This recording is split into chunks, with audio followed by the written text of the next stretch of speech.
underneath my feet is the proof that they were like us in all the ways that really matter.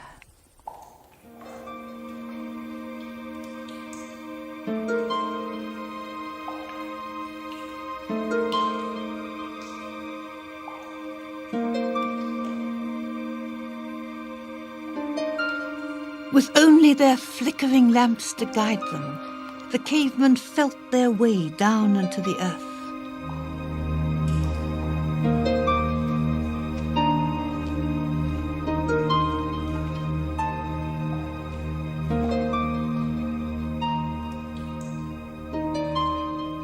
When the prehistoric artists came to Lascaux, the caves were impenetrably dark. These great images were not made to be seen, still less to be sight-seen. Why did they paint them here in the depth of the earth down winding corridors? Some people thought that they were priest painters making hunting magic for the tribe. But the animal the tribe lived on, using every part of it, a kind of walking supermarket, was the reindeer. And they don't paint reindeer. What they paint are the great bulls and bison and the wild deer, all the animals they didn't hunt, but they watched them. Take my favorite image, the great horse, the Mongolian horse. The Mongolian horse doesn't really look like that, with that great sway of the belly and that sharp nose and the inspired black calligraphy of the legs. It's, dare I say it, an impressionistic horse, an impression of a horse, and yet an odd impression, almost as if the artist was not trying to show what a horse was like, but what it felt to be a horse.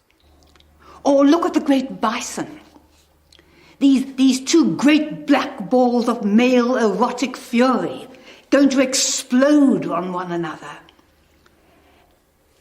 He's looked, the artist. He's seen that one of them is losing his coat because it's spring, the rutting season. Observation, and yet emotionally, how right. That great red streak shows something of the feeling of the animal. And it's this looking with awe and with wonder that makes Lascaux what it is. Because all these animals are beautiful. And centuries ago, when there was room on earth for all of us, how humankind must have yearned to be strong and beautiful, free, innocent, all the things that they were not and we are not. And perhaps that's why. Hello, people. How's Hello. it? Yes. Hello. Hello. Hello. Hello. We have a guest today. It's SL Funk. I'm here. Yeah. I'm actually here. Yes, you are. I thought it would be fun to have guests on the streams now every once in a while when I can arrange it and people are free. Mm-hmm. So yeah, fun time. So Funk, how's it going? It's been good. Yeah, I don't know. What do I say? It's been good. I've been editing. I've been organizing my life. And, probably doing too many things at once, but yeah, taking it in stride and crushing it. Sweet. How's the writing going? No, sorry, I feel like I ask that every time. No, it's like it's almost like you're tired at this point. How's the writing going? Because, it's just everybody who comes on here, I know, like, I can, like, engage them on that, Yeah. Because it's like... No, that's it. So how is the writing going? I've been editing, and I've been kind of maybe reading too many books and listening to too many webinars on the editing, revising, writing process. Oh, Because I tend to get in my head an awful lot, and all the other persons say, you know what, why are you in your head so much? And I'm like, exactly. I'm a writer. I'm writing my own thing for my own enjoyment, and then hopefully for other people's enjoyment eventually. Exactly. So, of course I'm in my head about it. Exactly. Tell me a little bit about your project. Okay. This is good. Putting me on the spot. So I'm working on the elevator pitch for it, which stinks. There is a bug. It's so vague. It started so vague. Yeah.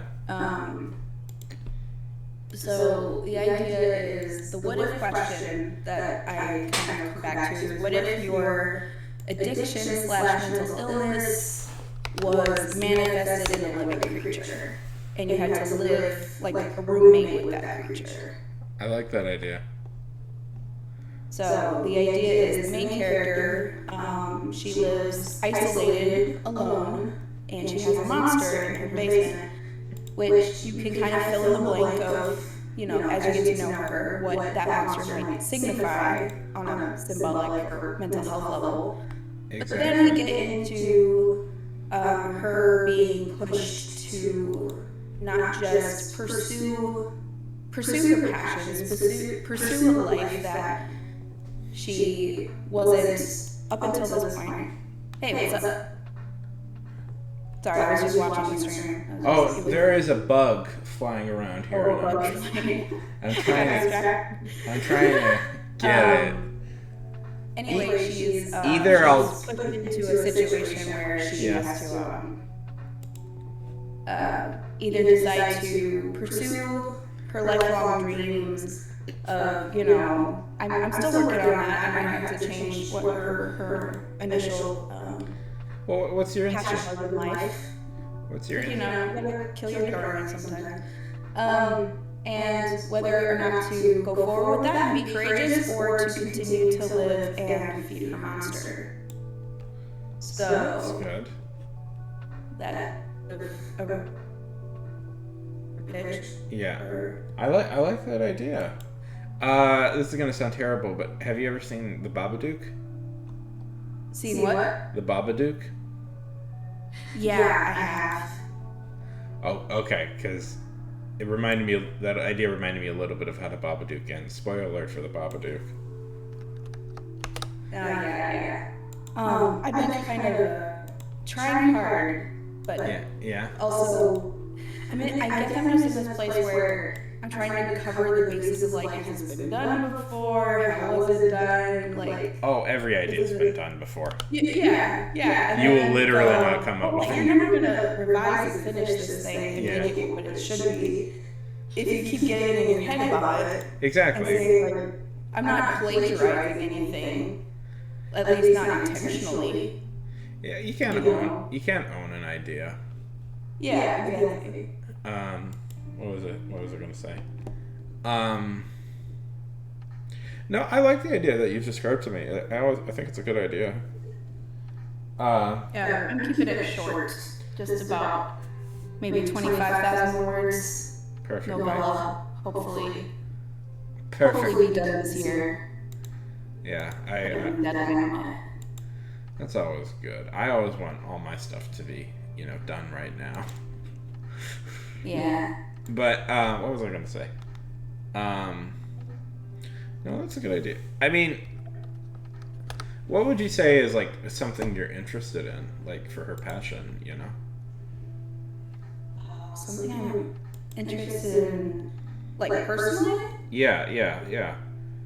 Oh well, writing. I'll Hey, Dorothea. I wouldn't write it if I didn't love it. If for all the work it is.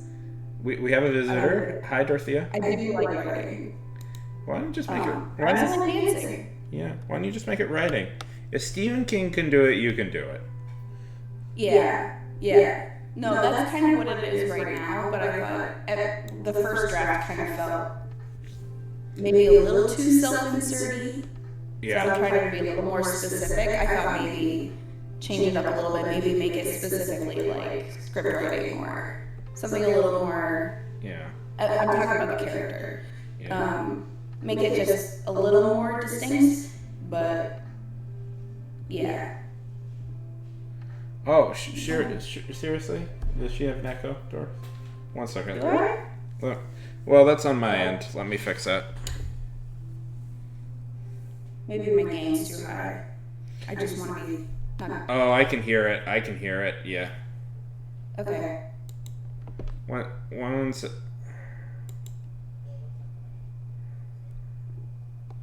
Let me see. How do we fix? No. Yeah. No, it's. I gotta fix. Let's see. I think I can fix this by just.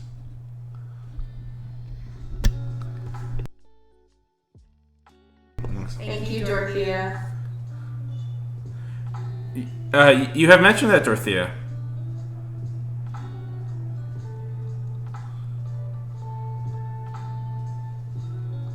One, Testing. 2, 3, 4, 5, 6, 7, 8, 9, 10, 11.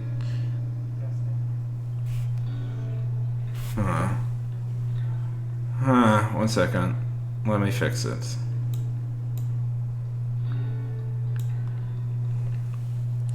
We're adjusting. Mm-hmm. How are you liking it? How's the Pokemon game?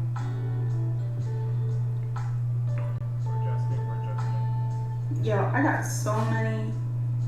Okay, say something.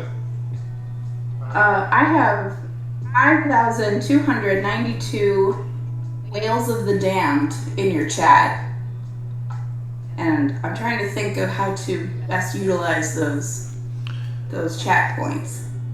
How does it sound, Dorothea?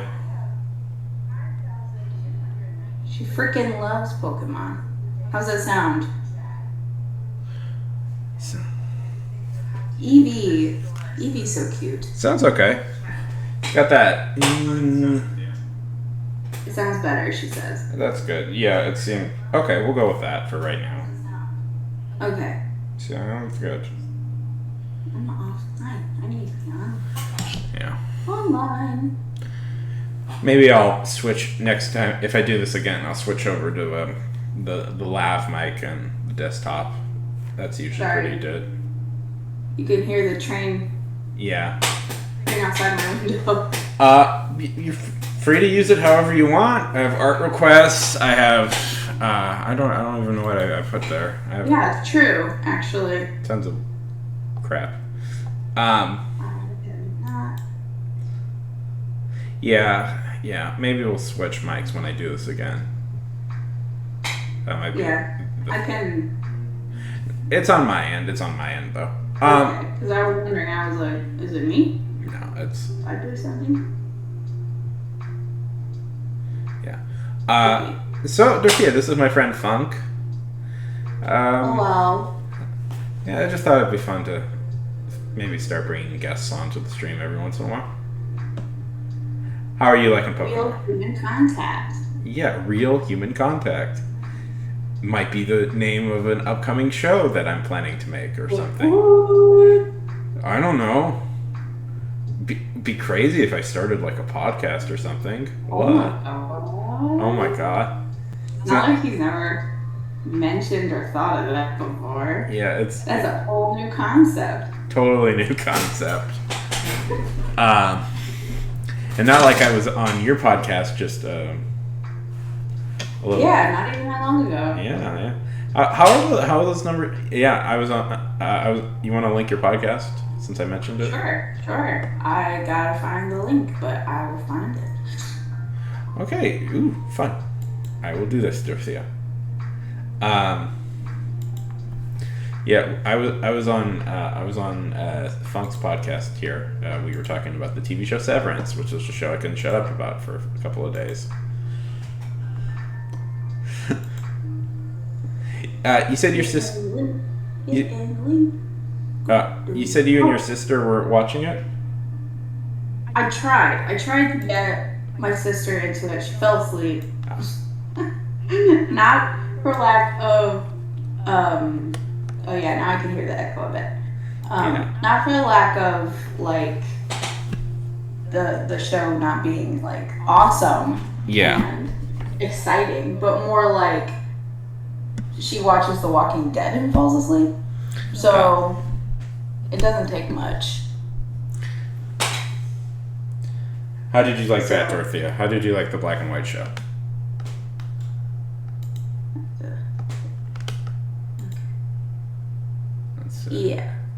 That's what these two.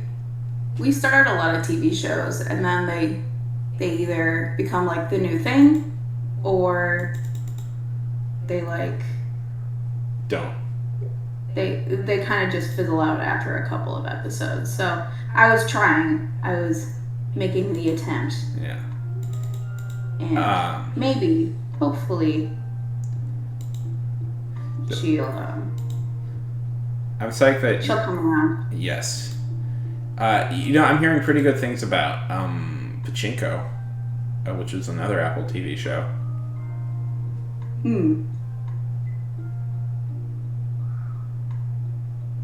Multitasking. Yeah. I don't know. know. Good at it. Oh. You're the best. You're the best! Well, let's look at this Pokemon, Vicente.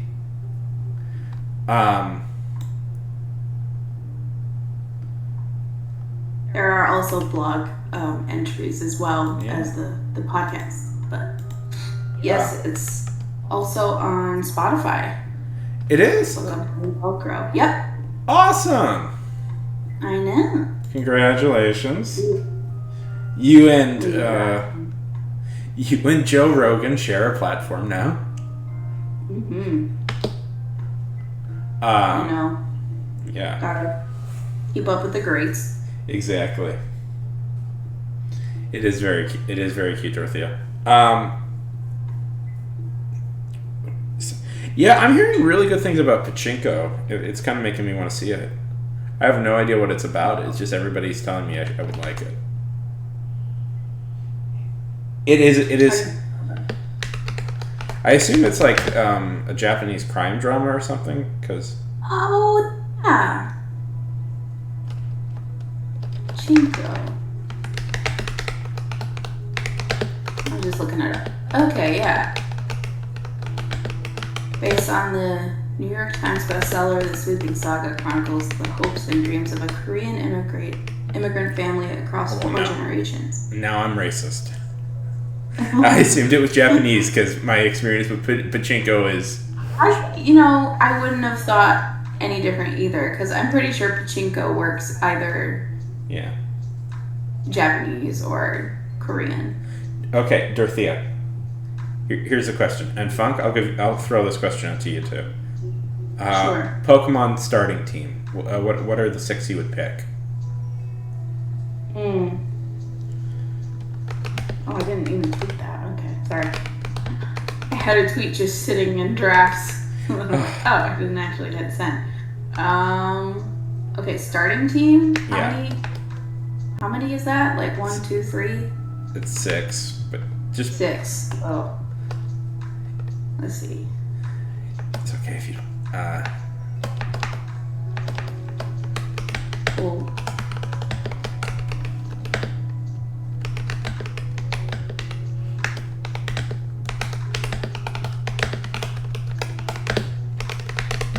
I have to say, go ahead. Sorry. I got this new keyboard a few days. I got this new keyboard and I love it so much. I was listening last night with the clickety clack. I was like, ooh. It's power. That clickety clack is so just wonderful. Yeah. It's one of my favorite ASMRs is clicking sounds. Oh, we can make this an ASMR now, right? Mm-hmm. That's popular. Yeah. Okay. This is ASMR now. Listen to the sound of my soothing voice. Is everybody smooth? And Bigfoot Bjornsson. Yes. And he's about to start writing. This is... with a new keyboard. This is me. Just close your eyes and put the headphones on and just relax. This is me. I'm gonna start writing now. I have words. Yeah, you're supposed to whisper. Words are coming out of my mouth. Oh no, there's a bug in the house. Bug. Ah! Run away! Run away! Ah! Oh no! Does it have wing? It has a stinger.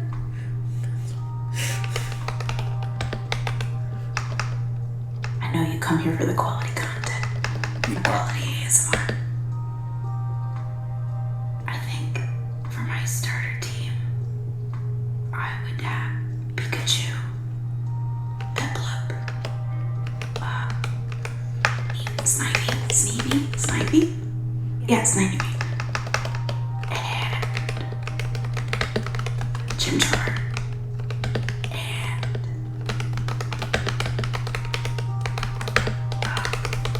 I don't care if he's not a starter Pokemon. I guess I know that's only 5, but I don't care.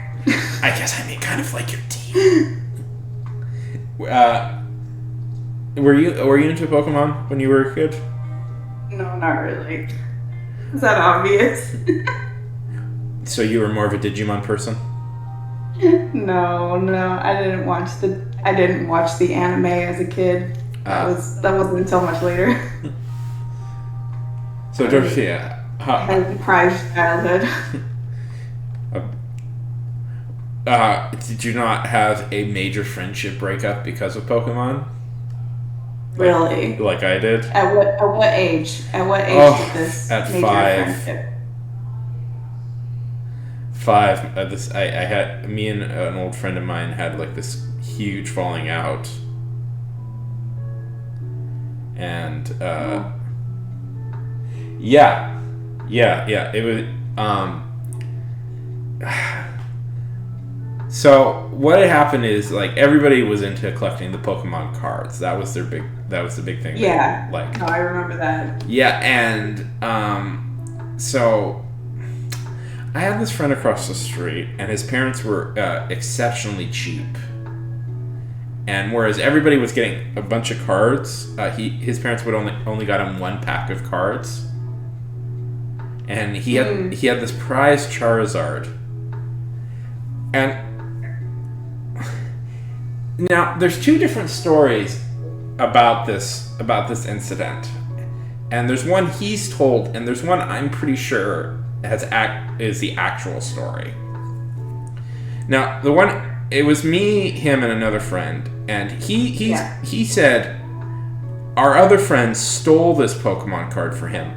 But I have a memory of that day that happened, and I remember that he lost it in a bet. But this created a huge controversy, and it culminated in his mother cornering me at the bus stop and screaming at me for like 10 minutes. Ooh. Right? And messy. so we were really old friends, and then we never really hung out again after that. Oh. Ew, that's gross. Right? I'm sorry. The moment the parents like get involved. Yeah. To like, no, you can't hang out with me.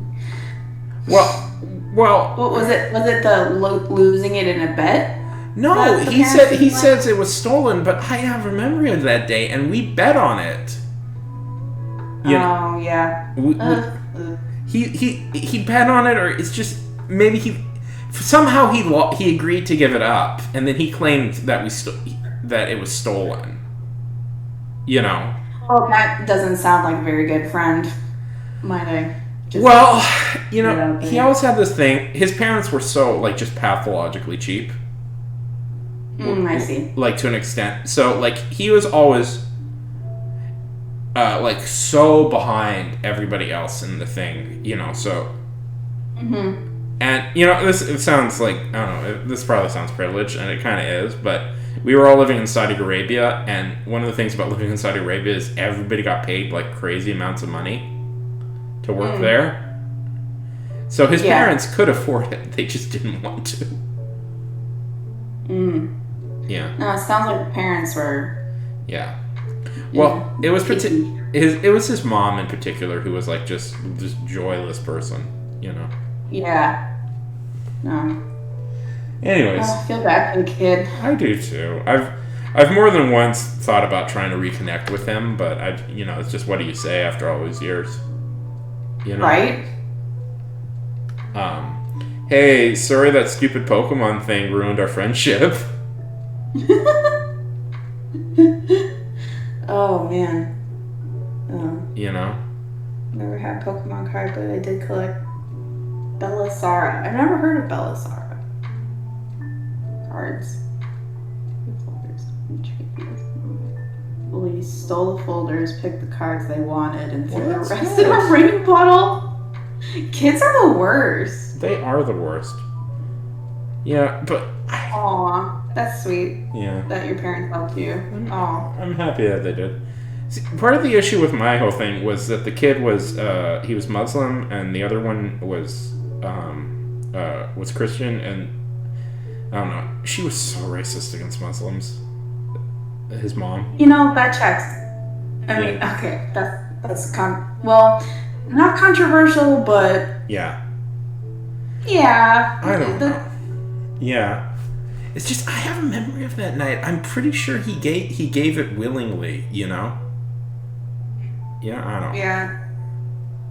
I don't know. It's a dumb thing to be mad about, and I've more than once thought, okay, I'm gonna make the effort and contact him again, and just say like, hey, that was crazy. That shouldn't have happened. You know. Mhm. But. Yeah. Yeah. I'm trying to think. I lost friendship.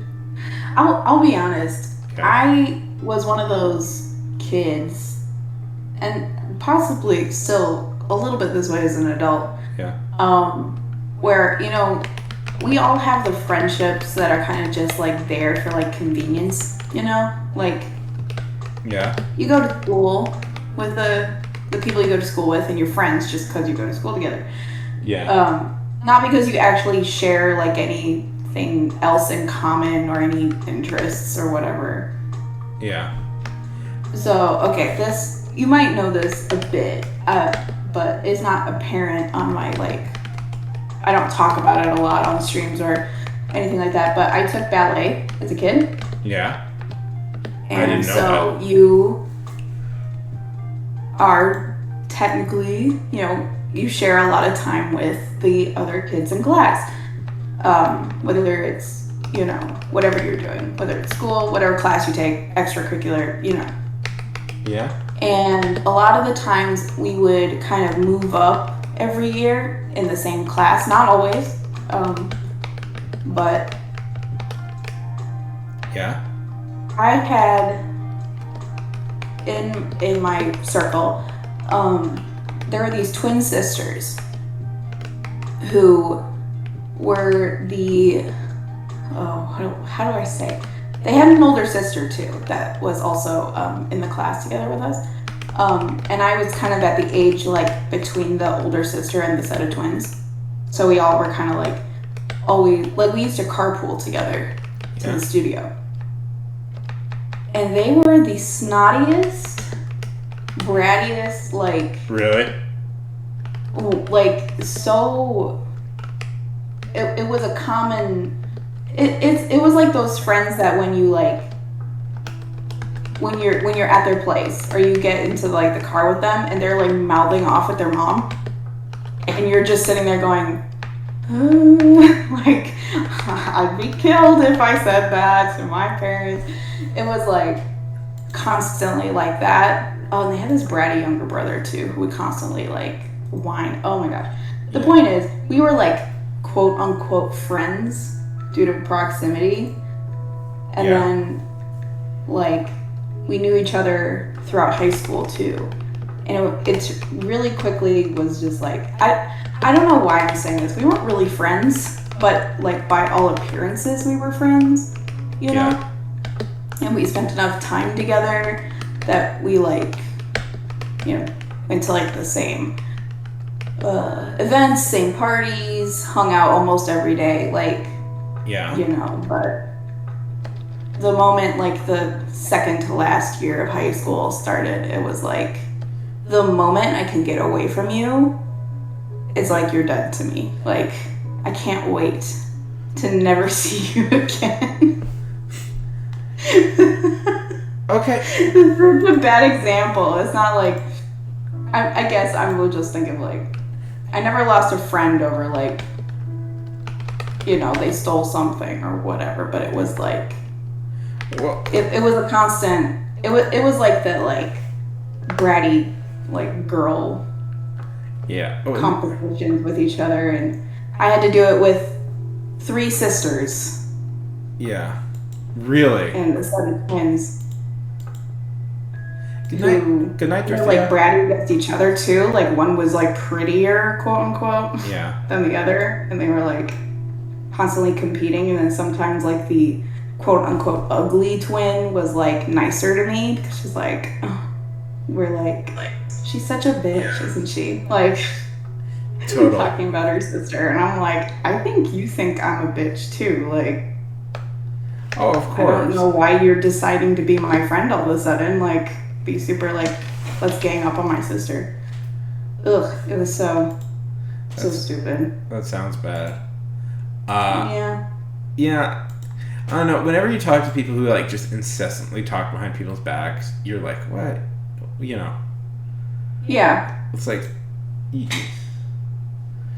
know, what? Well, I grew up enough around that kind of thing growing up to the point where, like, in college and as an adult, if I, like, start to, like, become friends with someone else and then they are like, oh my gosh, did you see blah, blah, blah, and, like, start, like, gossiping about this person I don't even know, I'm like, stop right there. Yeah. I'm not doing this with you. This is very... Yeah, I mean, that's... I don't know. I just find it very childish and very stupid. Like, really? We have so many things we could be talking about and doing right now, and you want to gossip about someone I don't even know? It totally is. It's crazy. You know, I always have this theory, like, why, you know, why YouTube is so,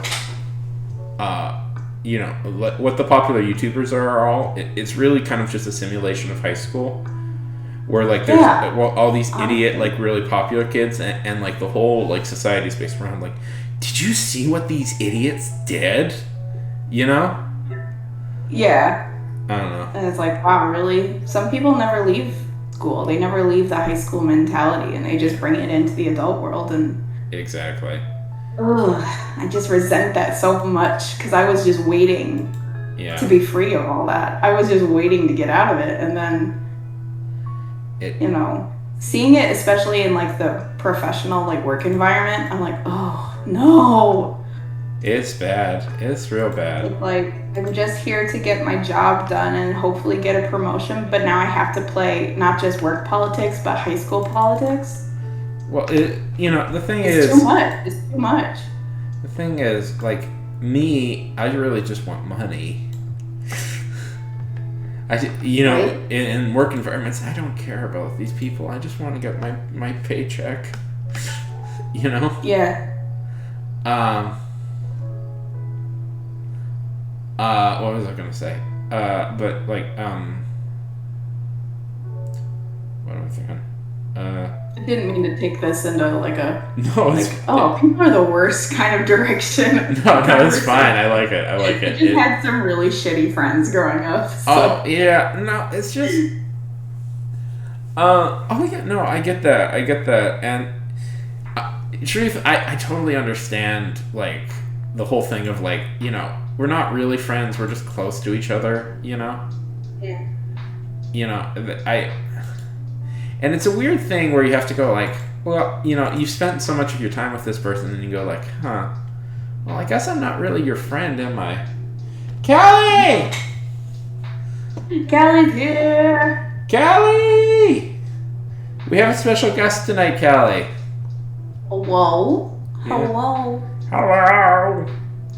It's Real Human Contact with SL Funk and Bigfoot Beyonce. Exactly. And that's not the name of the show I'm planning to have soon. It's SO Funk. It's SO Funk. Can you hear me? Can you hear me? The volume was weird before. We're working on it. Yeah. If this were to say do a podcast, we may do this call through Zoom next time. You know. Yeah. Might be easier. Did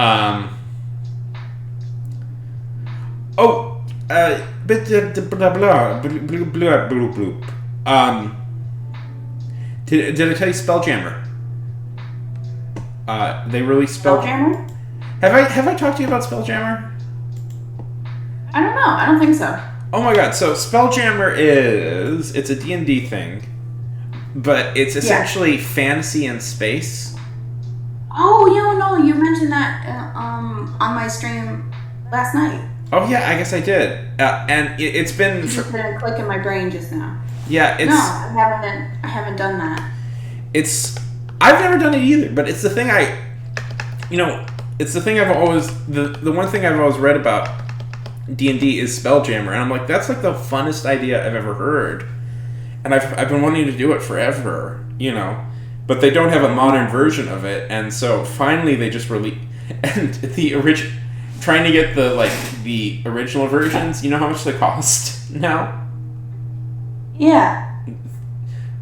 3-volume set, including 64-page adventure. Yeah. Ooh. Would you ever want to do? Would you ever want to do that with me when it comes out? Yeah. Okay. Honestly, I'm still looking forward to any D&D campaign. I mean, I'd be up for having us having maybe me, you, Callie, if Callie wants to join, maybe. Yes, Callie. And a few other people. It'd be fun to DM a campaign, when I create. But I'd like to do the Spelljammer event. Yeah. I mean, the problem with D&D so much is just organizing people. Mhm. Yeah, I had the thought a few weeks ago about maybe it'd be fun to have maybe just a 1 or 2 person D&D game, a 3-person D&D game. Mhm. But that's hard. That seems to be too much of an ask for some people. Callie, do you want to play Spelljammer? I could probably convince Rhea to join as well. Have you met Rhea, Funk? I don't know. Rhea doesn't really stream anymore, but Rhea was a stream. Maybe not then. I don't know. Rhea was a stream. Okay. Yeah, go ahead.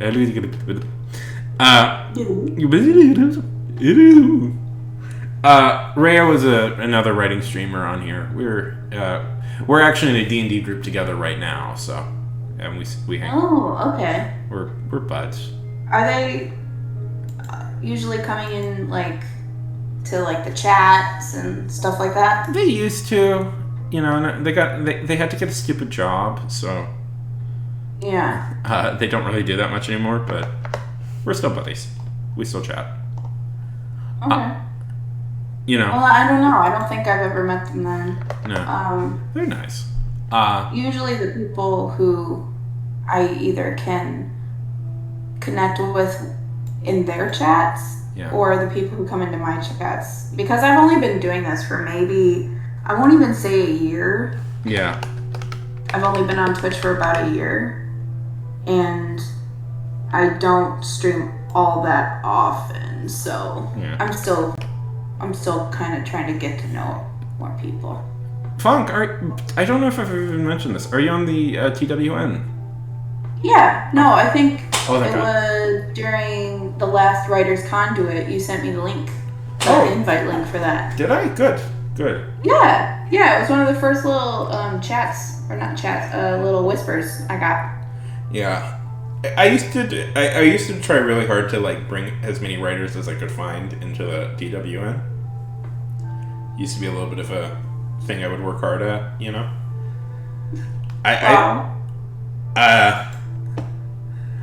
I've now been able to connect with more people because of it. So thank you very much. Exactly. Well, it's just we have more power if we're united. I mean, we have our own little writer's tag now.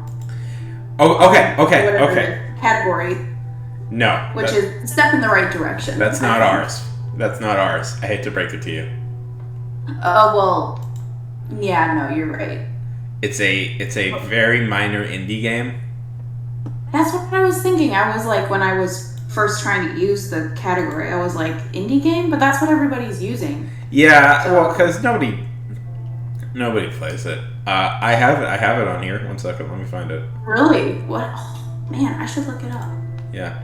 It's a 2-player game. You should get it. It's $2. Dude, we've been talking about 2-player games. We should actually play. Yeah. Dude, maybe that's it. Maybe that's the connection. We need to play the indie game writers on category writers as writers. This is it right here. Oh my god. Type random excerpt. Get ready to type class.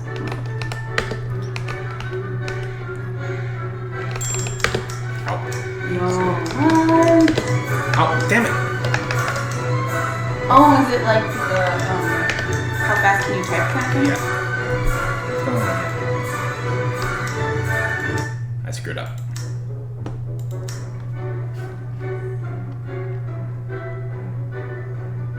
Dude, I'm downloading this right now. I don't even care.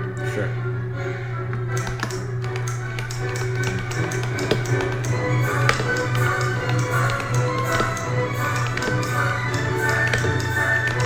$4 worth it. You could write as Virgil. That looks like Virgil.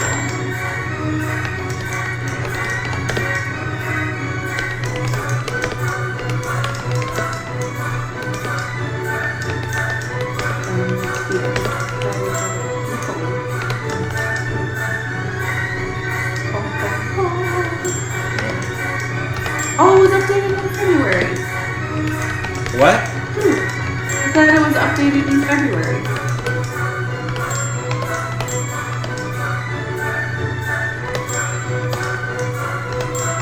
What am I doing?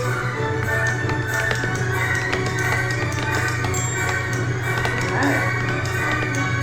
By the way, we need to be friends on Steam. Oh yeah, sure. 1 second. Welcome to Real Human Contact, where quote unquote friends are just finding more ways to connect. Welcome, Real Human Contact, trademark.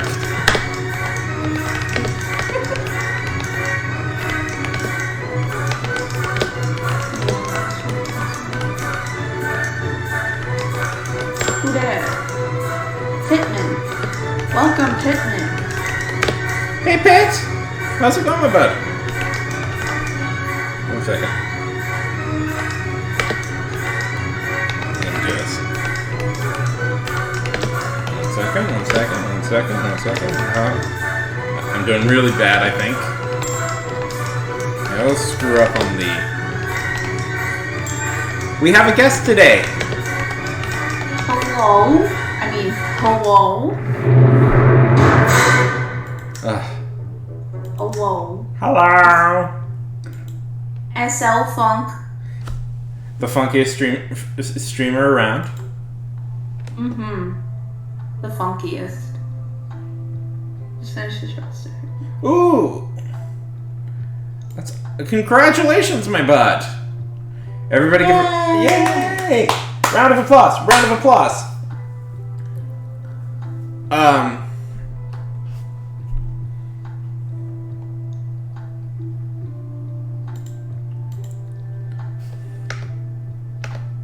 So, Callie, what are you working on right now?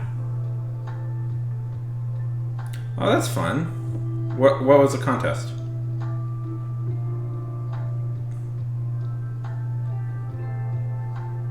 I wrote my first short story for a contest, too. Yeah. I actually I wrote for a contest. I didn't finish it in time, but I got pretty far in writing for a contest. Nice. And I was like, and honestly, I really enjoyed it. So I want to like participate in more contests and stuff. Yeah. Oh man. Do you know any good ones going on? Well, I'm a part of this other social media called Storyfire, and they have a lot of. They're starting to have more writing contests. They're more minor, but it's a very small community. But I'll share. Yeah. I'll share it. Yeah, you've brought up Storyfire. How are you doing on Storyfire? I'm pretty good. I'm doing pretty good. I have about 170 followers. That's which fun. Is a lot for me anyway. That'd be a lot for anybody. When it comes to, I don't like follow a whole lot. I don't like fish for followers. Honestly, so, like I'm a slow grower, but I'm okay with that. Honestly, like with Twitch, I make an effort of following like every writer I can find because I want them to hit 50 follows. Yeah. But it's like I don't know. No thanks. Let's see. So tell me a little bit about this story, Pitt. But it's, I don't know. It's like there's only so many ways you can legitimately build up your audience, Yeah. And a person who follows you just because like they're super into your stuff is so much better than a person who doesn't do that. No, exactly. And I have made enough friends through Storyfire of like fellow writers who actually like really enjoyed my stuff. Yeah. And then like mutual like, oh wow, your like series is really good, to the point where it's really nice. Like that's cool. Genuine. Pitt! I love that idea. That's such a fun idea. Did you see Pitt's idea? Have I seen it? I thought it was a story of a couple meeting through a dating app, and they're both serial killers. Yeah. Oh, that is a good idea.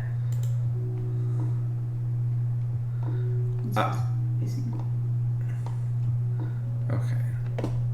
Where I signed up for it, but I don't see it there. Go on. Tell me more. Maybe I went to my spam.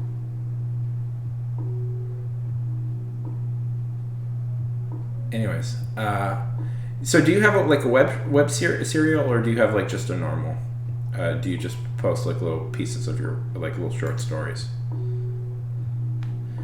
I assume it goes perfectly, and they unite and cut a swath of destruction across the United States. I'm just gonna leave the link to the Storyfire app, which is the best way to connect with like the other writers on that community, because there's also a big video like YouTube-y kind of community. Not like the like high school drama stuff, but it's easier to read the written stuff on the app. So I was just linking the app in there. Do they just have Pitt? Do they have just a perfectly normal time, and then they go, and we only learn later that they're two serial killers? Do they try to like kill each other?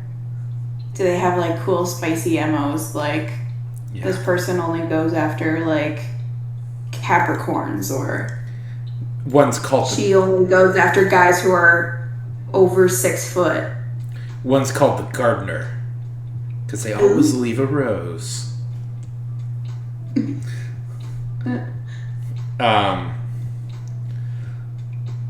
Well, there's honestly, that's a really good premise, though. It is. It's a perfect premise. Why won't they let me log in? Do you have an account? I want to sign up for one, and they won't let me sign up for one. There's the login, and there's sign up. So, choose an account.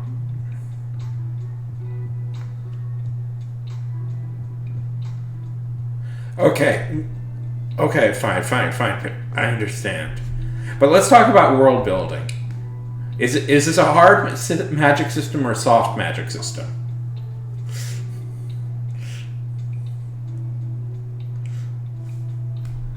I'll figure it out later. Story today in May. Ooh. I could never. I was once on. This might be a little, but I take forever just to finish me too. one thing. You know what I do sometimes? I use disable. Yo, it's raining. Just a second. Yeah. Ugh.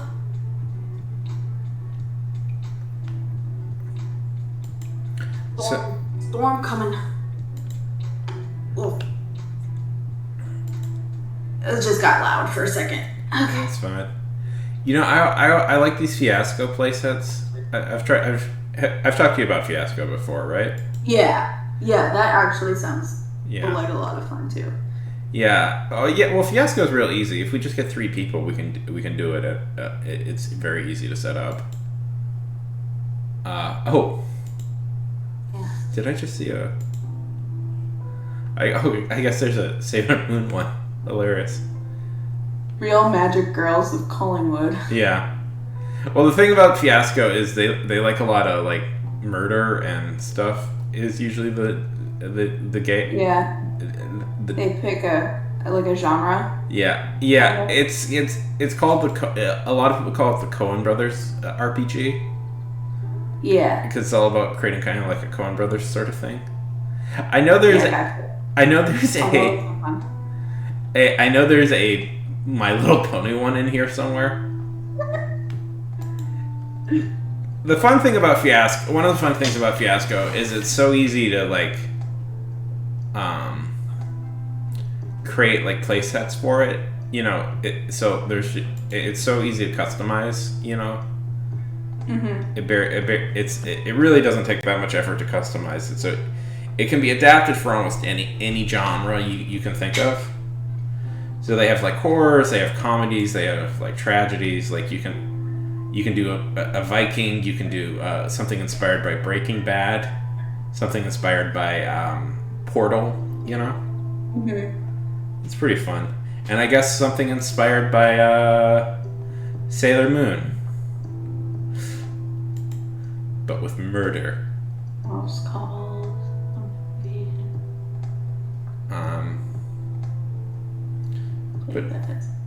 But who would Sailor Moon murder anyways?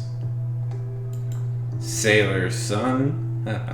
I actually don't know anything about Sailor Moon. I had a cousin who was very into it.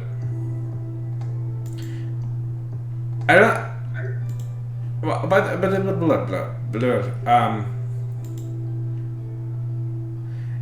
By the way, what would your So what do you do on Storyfire? I'm curious. I currently. Oh, like, are you speaking like me personally, or in general? What do you do? Yeah, you personally. Me personally, I kind of been using it a little bit as kind of like my group of alpha readers. So I'll put out like a short story, or I'll start a series, and I'll just like spitball some ideas. Yeah. And I kind of try to like get some feedback through the small but growing writing community on there. Oh, that's good. And then I kind of use that as a jumping off point of whether or not I want to pursue something. And I have some scenes from what I was working on in November for NaNoWriMo that I want to post there. Oh, that's fun. Did I tell you about my my Hunger Games simulation? No, tell me about it. Oh, and also Pitt. How did that feel writing outside of your comfort zone? Anyways. Oh, outside my comfort zone. Oh. No. Oh, okay. Sorry, that was. That's for I have to keep my eye on the chat. Yeah. No. So tell me about your idea. Yeah, your Hunger Games simulation. What was that? Yeah. So something I tried. Well, little bit of a revert for me. So I started. There's like this thing you can put random names or characters into like a randomizer simulation of the Hunger Games. Oh, I've seen this. And I had made some friends on Storyfire over that time, so some of them are like, like the big like YouTuber people who will also post there, and then like some writers and like some personal friends, and I put them through this simulation, and I've kind of been writing it as like from the point of view of like the commentator, like the comments or the MCs. That's really cool. So I made up like, it's kind of funny, kind of scary, kind of actiony. That's really fun. And yeah. Was that an exciting feeling though, Pitt? Being like an impersonator. Yeah. What would you say your standard genre is, Funk? It's strange, but I think I'm leaning more towards horror. That's good. And I never thought that I would be most like comfortable there, but I really do enjoy suspense, horror. Well, Funk, you're so nice. I'm trying to like get more things incorporated in it, but you're a very nice. I'm a big fantasy nerd too. I thought I'd be more fantasy, but I really, when it comes to like actually finishing things, the shorter the better, which is why I'm putting out a novella in September. Yeah, I will say this, Funk, you're very nice, and I always find like the fantasy people are the nice ones. The horror people are the nice ones. Aw, thanks. Like I said, like I didn't do like Pokemon stuff. I had friends, like acquaintances that were like really into Pokemon as a kid, but I like had a deprived childhood. I was very sheltered at one point. So horror, you wouldn't think someone like me, like if you knew me growing up, you wouldn't think I'd be a horror author, writer in the future. But it's just kind of what works best with me, and I would have never predicted it. I was way more of a fantasy kid. Yeah. Which can lend itself to horror pretty well, but that's real fun.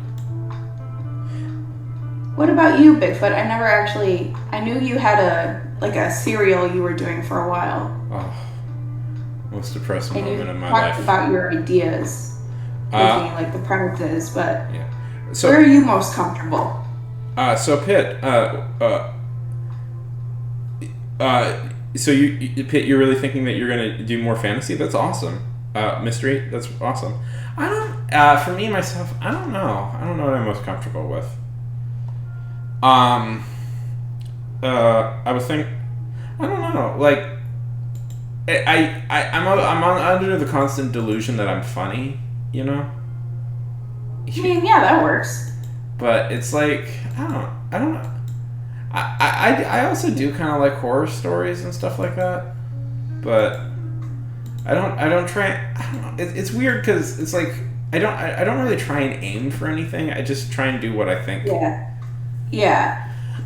No, I get that. Like, as you were like trying to figure it out, I was thinking maybe he's just still in that mode of like just write whatever you want and see what comes out. And I also know that. Well, I don't know this for certain, but you know a lot of awesome like little like tidbits of like history or like interesting facts.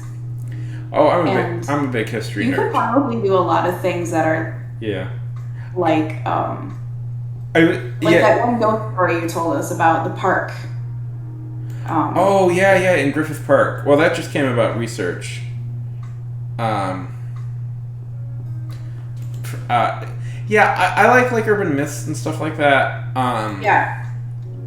And I was explaining to like, sometimes I have this instinct where I've read a bunch of like history stuff, and I'm like, okay, I'm gonna adapt this into like an epic fantasy, and then part of me is like, why don't I just like actually just write the real history of the place and not bother like with the fantasy coding of it all?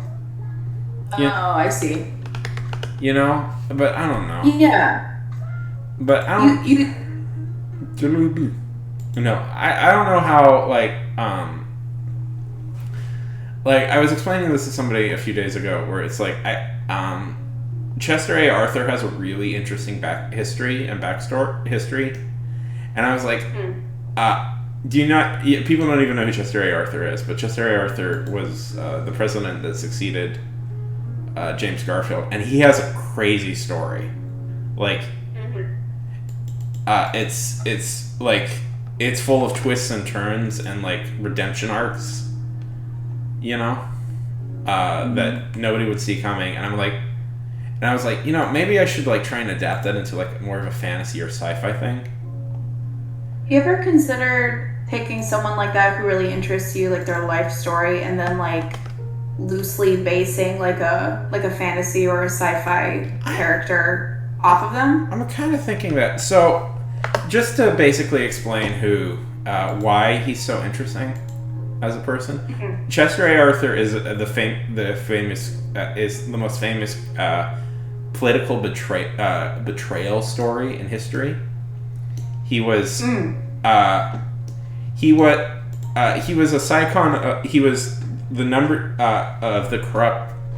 He was a deep entwined member of the corrupt boss system, and Garfield appointed him as vice president, essentially to get like the powerful corrupt political bosses off his back, so he could do what he really wanted.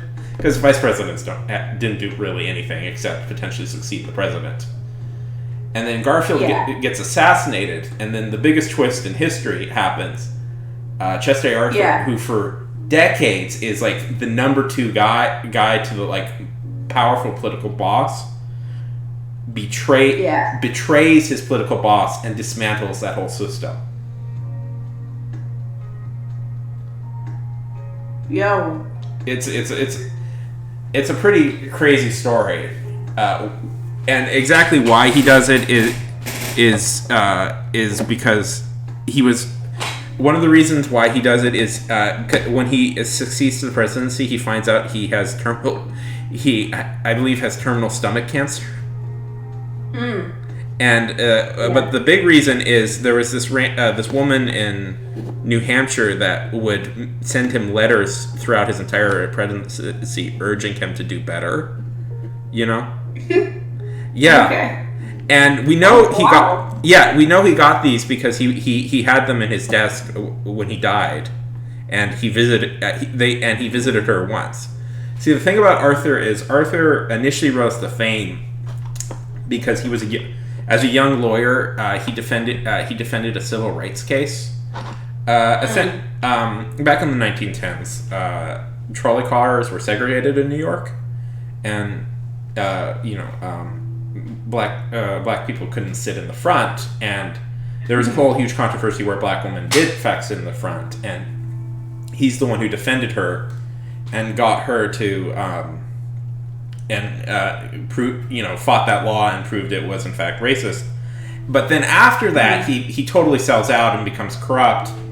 But this woman in New Hampshire always remembered him for doing this, and the second he became president, she wrote this huge letter to him and essentially says, "Now that you have been given this opportunity, please be the great man that I know you are and fulfill your destiny." And he had just received this like prognosis that he was dying of stomach cancer, essentially, and it was like, and he just totally betrayed his political bosses. So it's a great drama filled with like regret, all this stuff, Good. Yeah, dude. Yeah, right. It's a good story, and it's been something I've been tempted to just write as a straight like historical narrative, but it could be fun to write like as a fantasy story or a sci-fi story. Yeah, because well, I guess I shouldn't say this, but people's life stories, especially politicians or high-profile individuals, have a plethora of biographies that are so true to life, and so if you wanted to do it just straight, that would still if you have fun doing it, why not? I don't know, but it's also like part of the problem is like I'm not a trained historian, and I don't want I would rather I don't know it's like I enjoy reading about it, but it's just like, it'd be more fun to just like, like, what if there was elves, Yeah. What if history but elves? I mean, yeah, like. We've never seen it. There aren't really any fantasy stories based on Gilded Age America, It's true. It's true. They did try. I don't know why I immediately thought of Bright. That Will Smith movie. Oh yes. You mean the greatest? I'm not saying that it's like the same quality or anything like that. But he's I'm like, an orc cop. Maybe we need more Gilded Age. Yeah.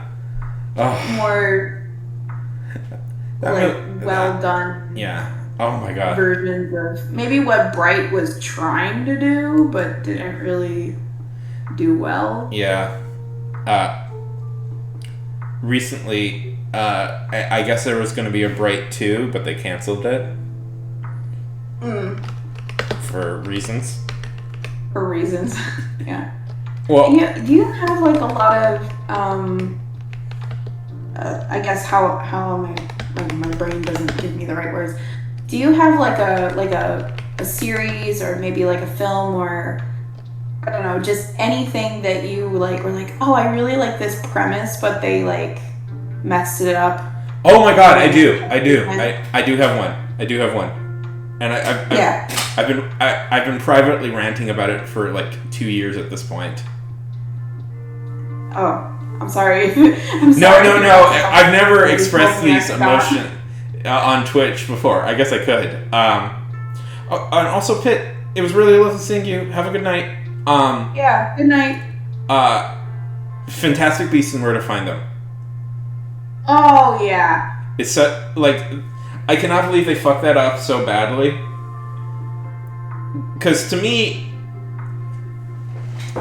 what's so wrong about that, besides, the not fun of the author, is, and there's a lot wrong with that,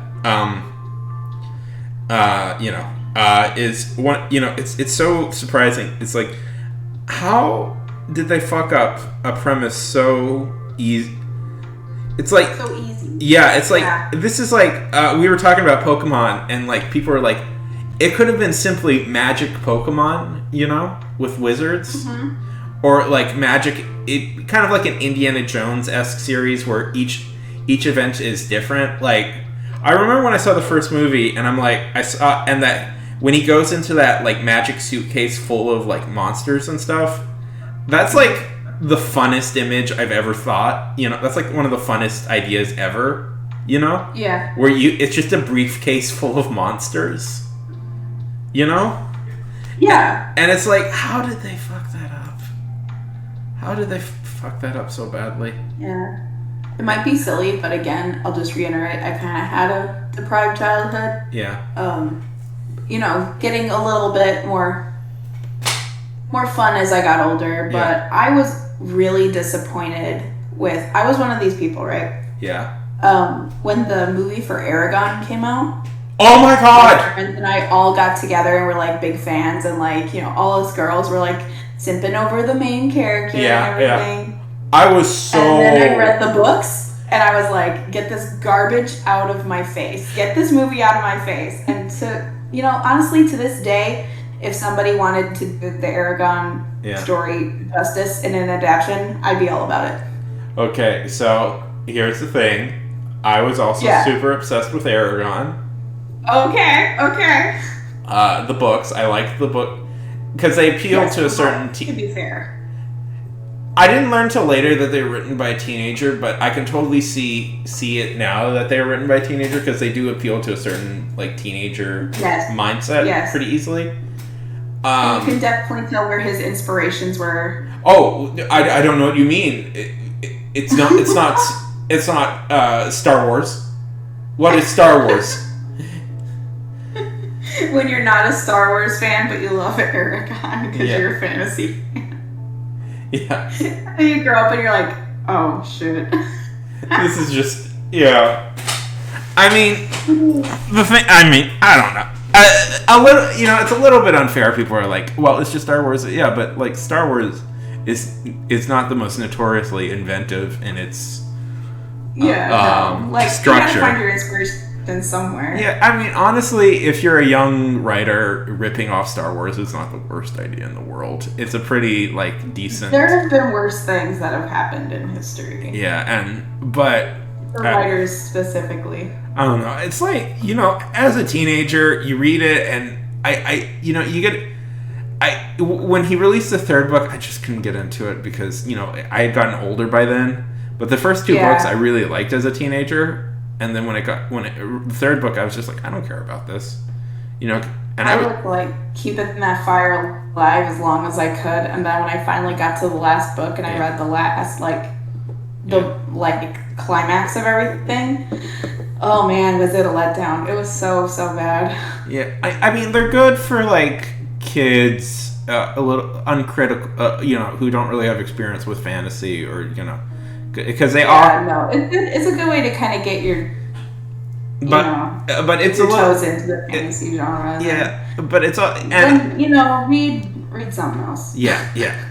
I get people who would be into it, but I also, it's like, once it's there, it's a starting point. And if people say like, well, it's still my favorite book, and I'm like, is it your favorite book, or is it a book you have good memories associated with? Because there's a difference. Yeah, exactly. I don't know. I still have good memories reading that. Those were fun, but it's like, I don't know. I think dragon riding is such a cool idea, but yeah. I don't know. Like, I could see in a potential world where somebody could make an Aragon series, and if they understood, like, okay, I am making a classical fantasy, based on like its pure hero's journey, and they understood that, and like this is a young adult series for teens, and it's an actual young adult series for teens, not a young adult series, it's for teens, and it's for teens and kids. Then I could see where that would be like a fun show, Yeah. Like, if they like maybe did like I wonder if anyone's considered like doing like a web comic or something. Yeah. That appealed to like that audience of like kids. Yeah, a webtoon. I could see that being popular. Make it an anime. Yeah. Oh, what were we saying? Oh no, I think I was saying that to my brother or something. Or we were like, Aragon. No, it was something else. I can't remember. We were like, this would do really well as an anime. Maybe it was Aragon. I don't know. I can't remember. Somebody. I was curious if they had made an Aragon comic. I guess somebody just made a fan comic. I know that there were fan comics back in the earlier days of the internet, but definitely not like high profile fan comics. Yeah. No, I have a fundamental belief it could succeed, but it needs to understand that it's not the next like epic fantasy series, they need to find their demographic and it's like a beat. Them. Yeah, who would produce it? Sam Raimi in like the 90s would be the perfect guy to produce an Aragon TV show. Yeah, honestly. Oh man, if only. Yeah, like. If only that had happened. Like Xena and Hercules, that's kind of the. And you get like a young Ryan Reynolds, before he hits the big time. Honestly, yeah. But that's where he first got noticed, was he was young Hercules, right? Did I know that? I don't know.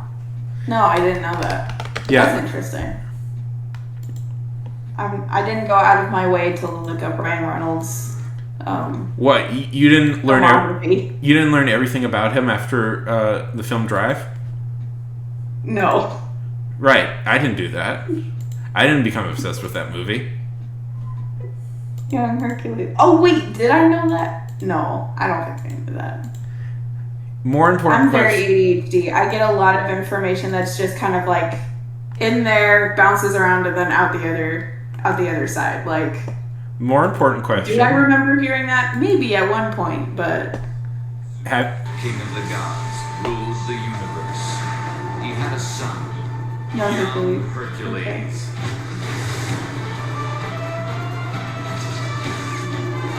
That's Ryan Gosling. No, wait. Wait, Half god, half man. Young Hercules Yeah, that's him. longs to find his place in the world. The father he's never known, and what it means to be a...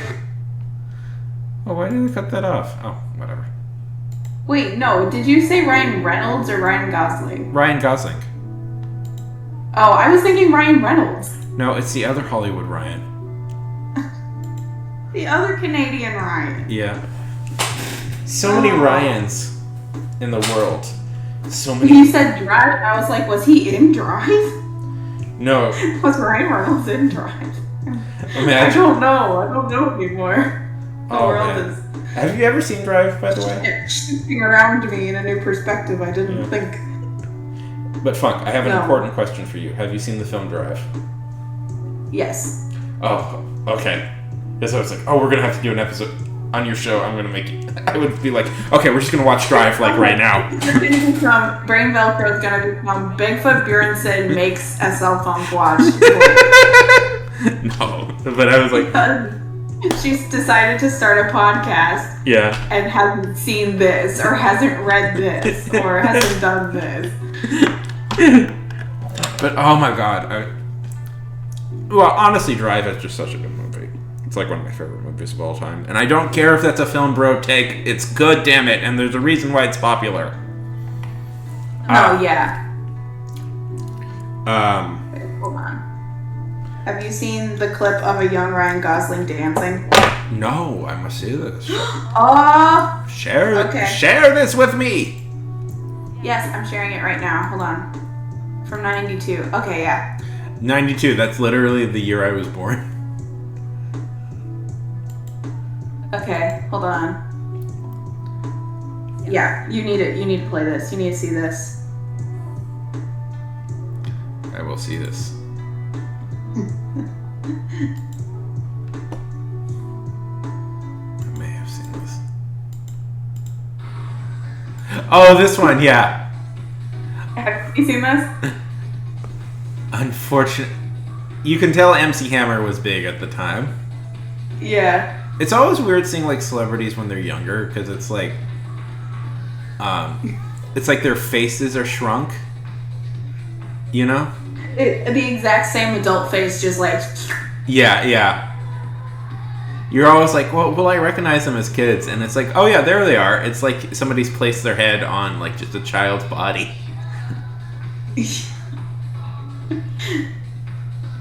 Someone showed this to me. It was like, okay, so celebrities you didn't know started like in dance. Yeah. Here's Ryan Gosling. I'm like, oh, a part of my soul just like kind of just shriveled up and died a little. I don't know why. I have no. Okay, kind of controversial, but as a young lady, Yeah. I was not at all attracted to Ryan Gosling, even after watching The Notebook. Were you I don't not? know why. He just wasn't my type. Yeah. I get People that. look at me like I have a third eye or something when I say that. He's kind of I don't know. You can This video, even though it's cute and in Yeah. a way kind of charming, it's what makes you it doesn't help my well. attraction or lack thereof. You know, the thing about it is,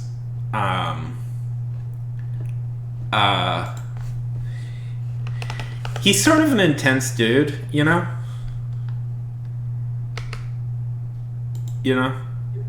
And you know, there's an obvious thing where it's like, have you ever seen this video, though? Santa Baby? I'm gonna play it, because I also need to quick run and plug something in. Yeah, deleted everything from your Kofi. So much for inviting Doug and I Doing to it our backwards. party. Yeah.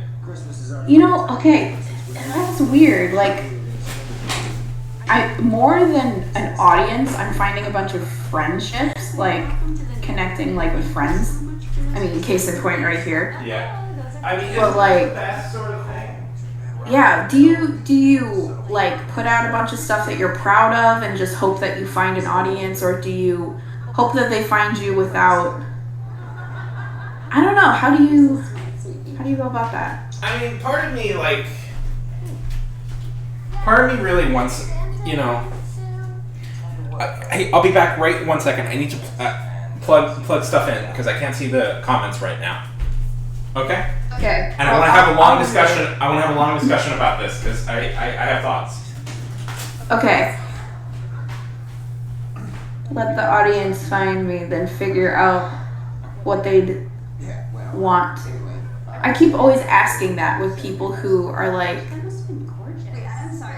say the people who actually like talk to me about like Brain Velcro or the podcast. I'm like, well, what do you want to see?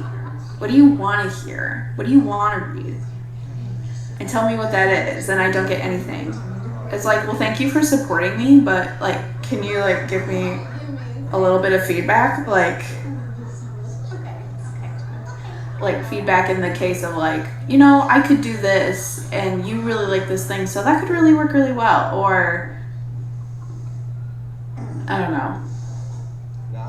It's one of the reasons why I don't. Okay, so this is just a thought, and I'm pretty sure this is okay to share.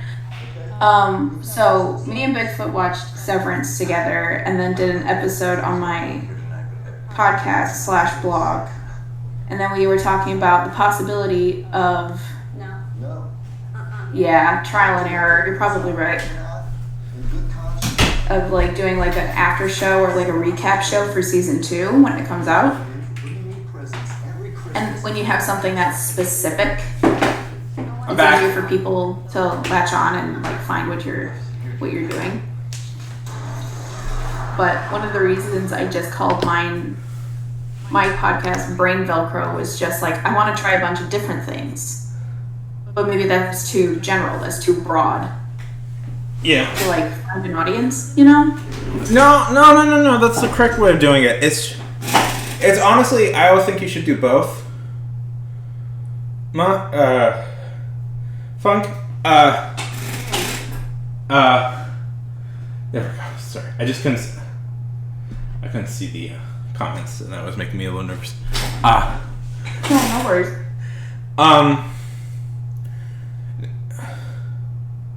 What was I saying? Oh yeah, we were talking about like you form friendships and you form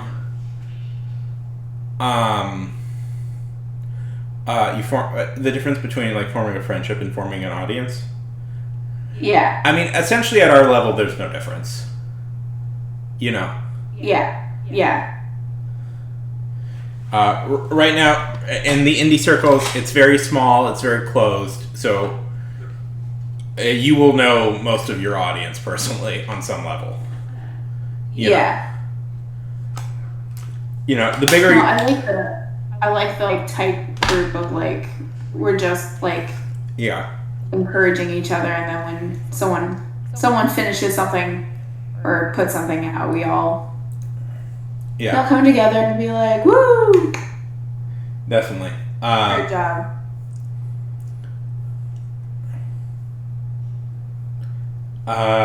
What was it? Blah, blah, blah. Also, hey Kelly, how's it going? Why? Wait a minute. Why is there a commercial? Oh, whatever. It doesn't matter. What was I going to say? And the part of the reason I suggested the Severance recap show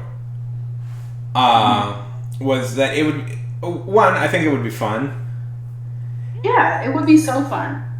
And two, it would also be a thing where it's like you should. I don't know. There's specificity and then there's generality or something. Mm-hmm. And honestly, it's kind of both good to go for both, you know? Mm-hmm. Like, the Brain Velcro thing should be considered like a like your show, like your podcast should be considered like a center thing, but you can also like spin it off and do like smaller little things, Yeah. And it's for your audience to like who want your general thoughts on stuff, whereas like for small, I don't know. Does any of this make sense?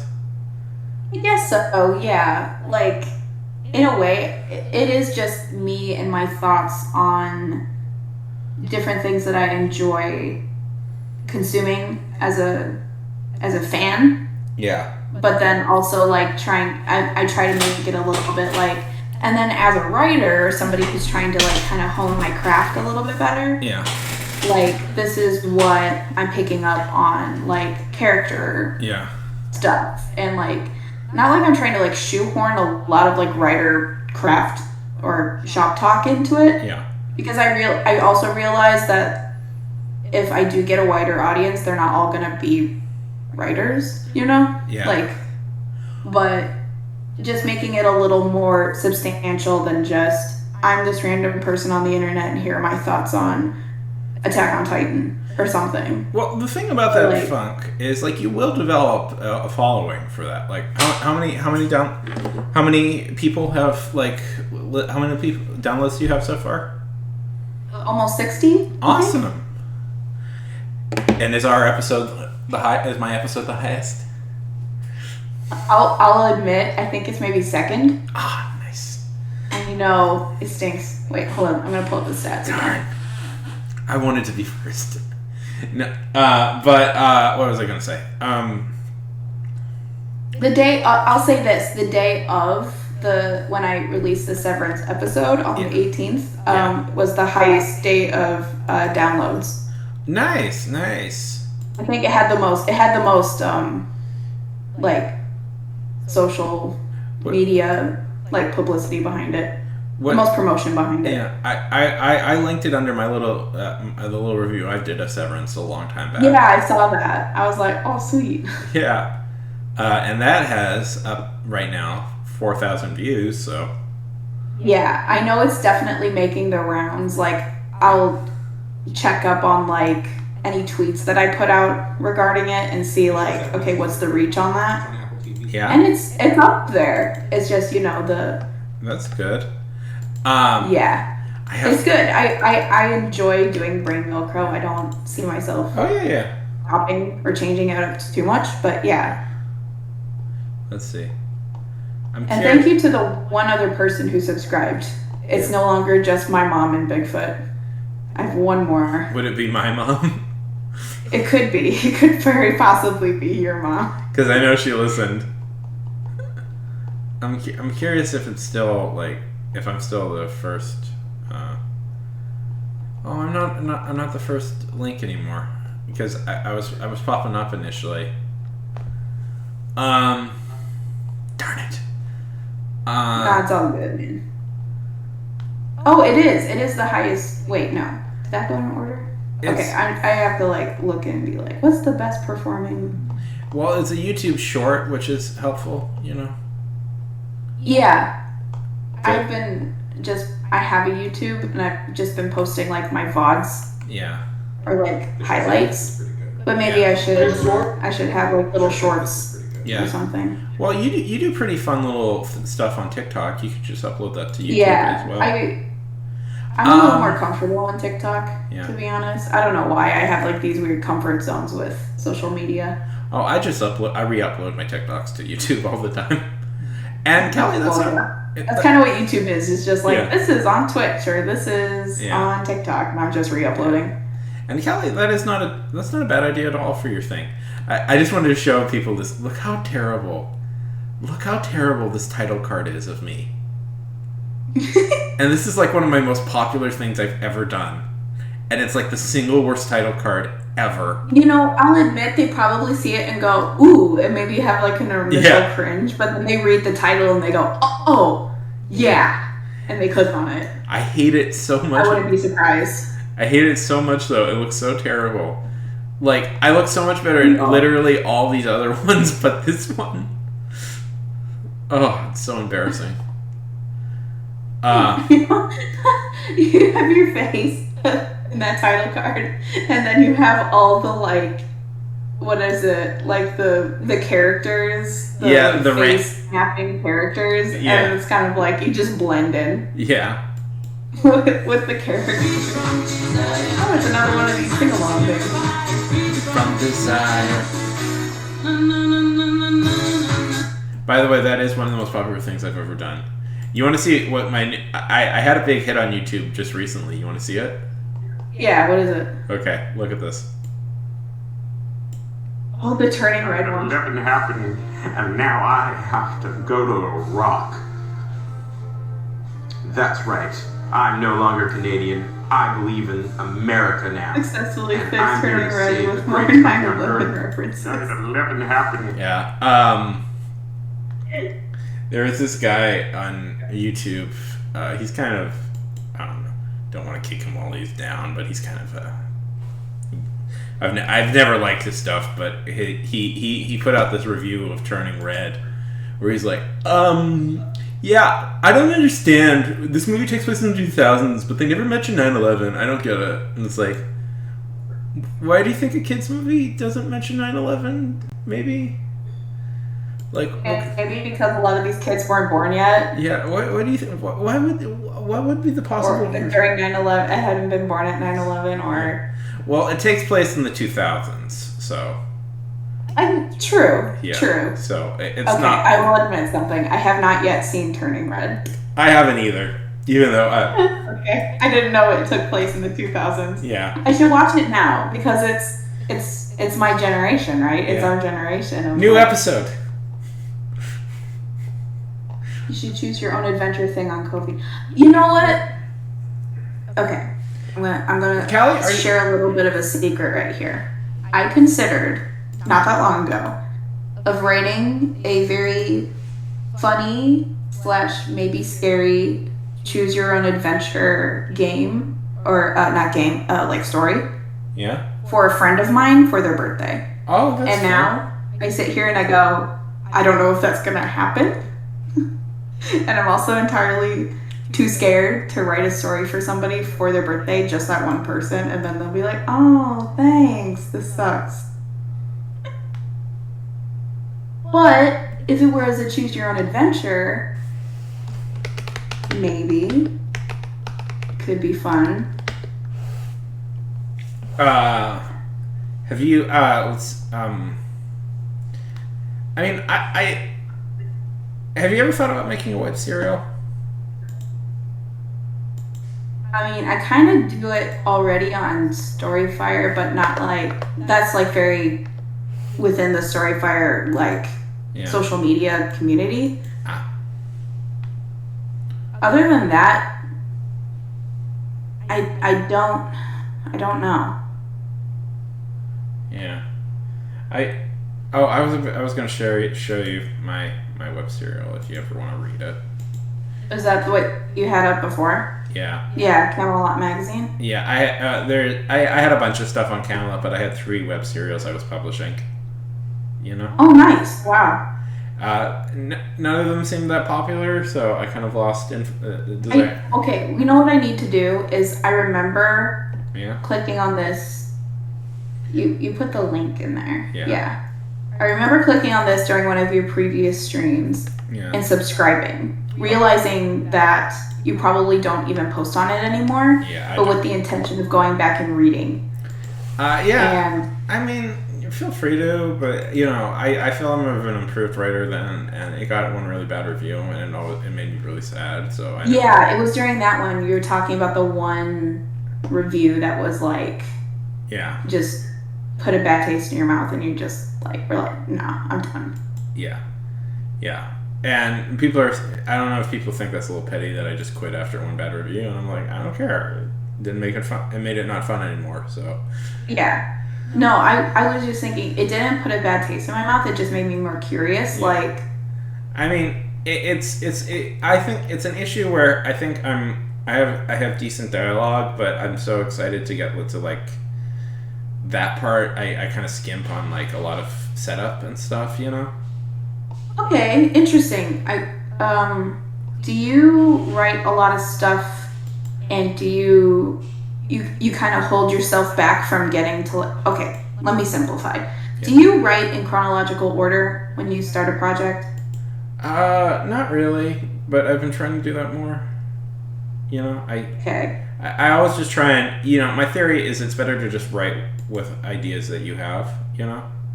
Yeah, no, because that's what I was wondering. Like, you get excited. I know this because of also what we were watching, Severance.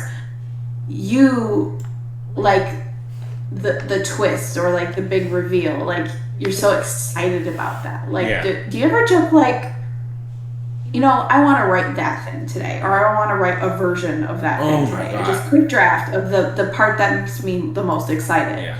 And then, yeah, if you want to like create a little bit of challenge, then kind of write some other scenes that kind of like foreshadow or lead up to that. Oh, definitely. To make the writing experience as fun and as rewarding.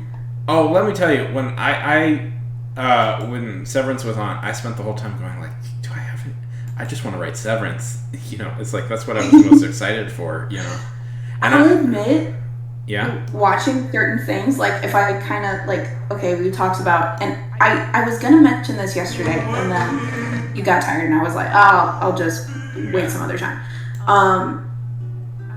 Seeing that movie with Shortstop and Michelle Yeoh, Everything Everywhere All at Once. Did you see it? No, I haven't. Yeah, but I haven't either. I'm interested in seeing that movie, and the main reason is it's Wannabe showrunners! Hey, how's it going? Wannabe showrunners, hello! Hello! Welcome to Real Human Contact. A potential name, not a potential name for a potential podcast I might put out at some point. Wink. This is my buddy Funk. How's it going, showrunners? I'm a guest. Yeah, Funk's a guest. I guested on Funk's podcast, so Funk owed me a guest on my thing. Mutual guest. Yeah. How's it? How's it going? Share the episode. Yeah, you should. Yes, do that. I need to not just do like, here, watch the whole thing. Like, no, here's the specific episode. We talked about the show Severance a lot. Yes. Did you guys just stream? How was your stream?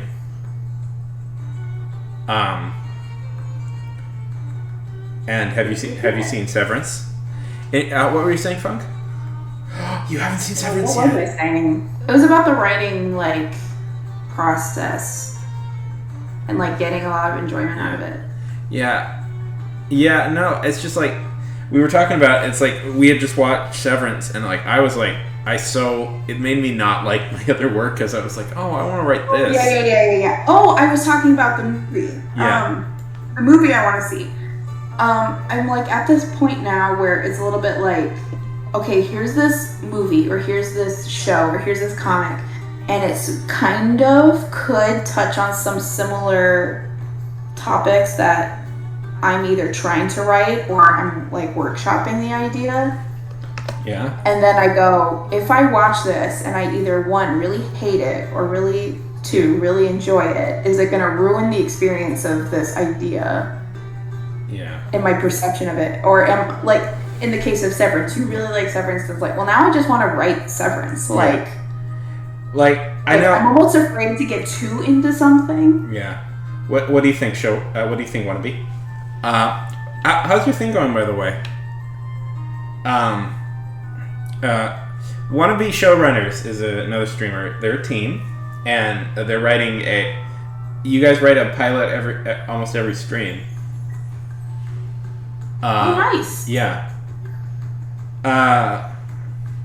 How's they had a really good idea. They had an idea. Their current idea is one I like, which is it's essentially it's sort of a How I Met Your Mother style thing, but the characters it's this person deleting their Facebook friends, and we find out how they made friends with them.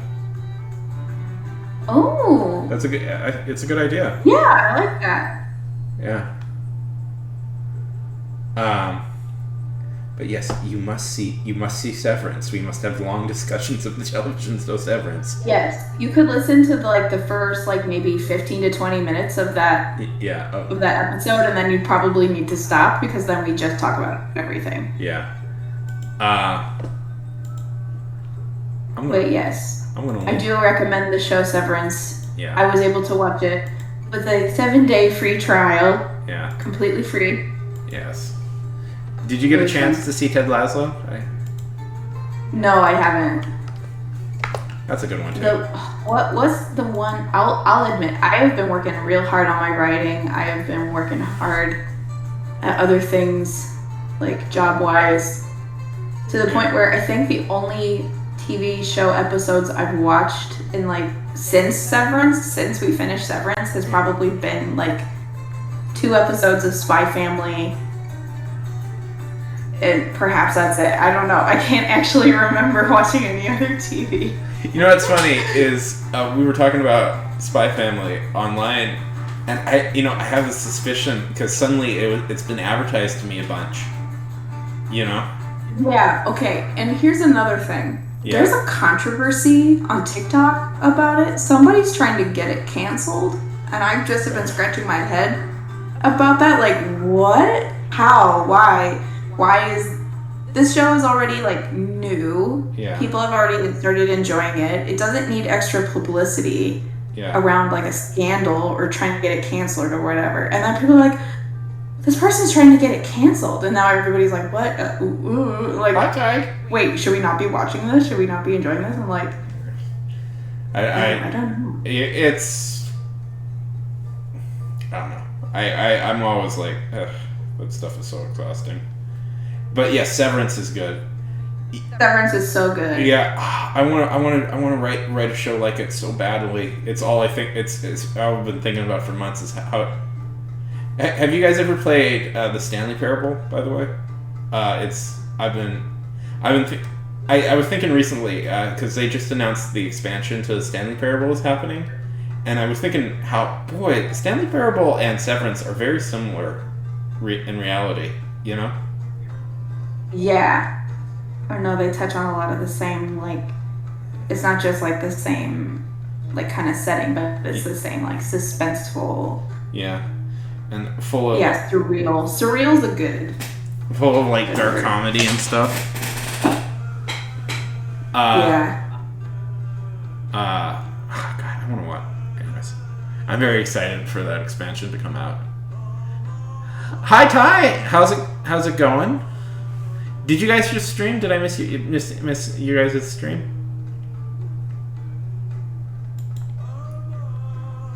Or are you two coincidentally just on right now?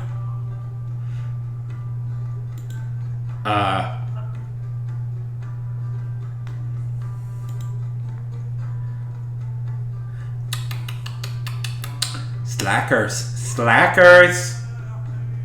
Oh, that's nice. Thank you for stopping by. And when I have my buddy on, yeah, I was trying to, it's weird. Did you guys like Lost when it came out? Funk, did you ever see Lost? I did. I binged. Yeah. I binged the first season. You have a after it had come out, and then I started watching it as it was airing the second season, and then I got really turned off by some of the new characters that came in the second season. But the first season was so gripping. The first season is really the thing about the first season is that was one of the first. I'm gonna put it in the chat quick. Look what I just did. Ha! I beat you to it. Oh no, we got it at the same time. Well, you can take the pick. Click whichever one you like. Pick mine or I'll be really heartbroken. What was I thinking? Yeah, I was living in Saudi Arabia at the time, and Apple TV had just iTunes had just started selling TV shows, and one of the first shows it was selling was. Let's make a sub. You just got a sub? Ooh. I got a sub on Brain Velcro. I wonder who. Tyler Scanner, thank you so much. Woot woot. What was I saying? Anyway, so it's one of the few American shows I could see easily over there without any issue. Oh, yeah. And that was fun. So I got very into it. And then, I think the problem with Lost is, and my theory is, if Lost was done now, it would be like an 8 episode a season show, possibly 10. Yeah. Okay, wannabe showrunners. I believe we are in need of a new term for TV, a new television term, because there should be a new name for a show that runs 8 to 10 episodes a season, as opposed to a show that runs 19 to 23 episodes a season, and I don't know what we would call it, because I feel like they need to be separated into two categories essentially. Does anybody have an idea for what you would call that? Because I think they need to be called something different. Because,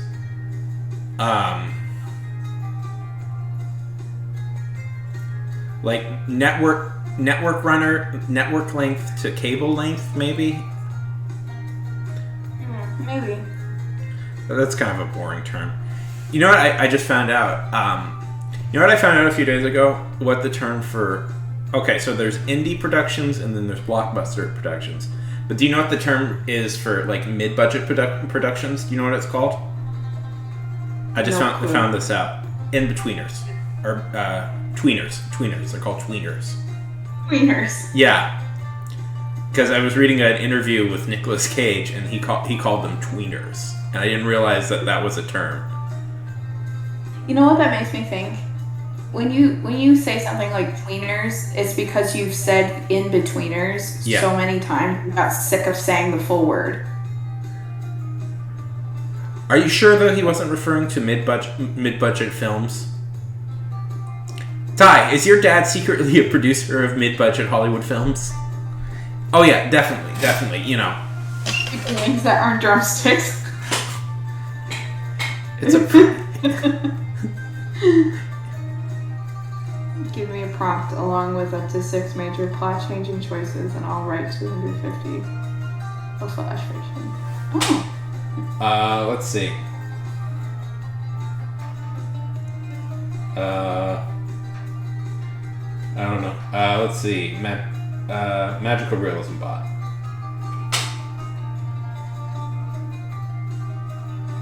In Baltimore, there is a chestnut tree which is trapped inside a book of poetry.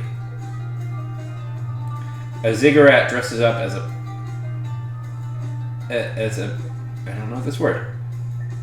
A priest waltzed with a speck of dust inside a porcelain gold mine.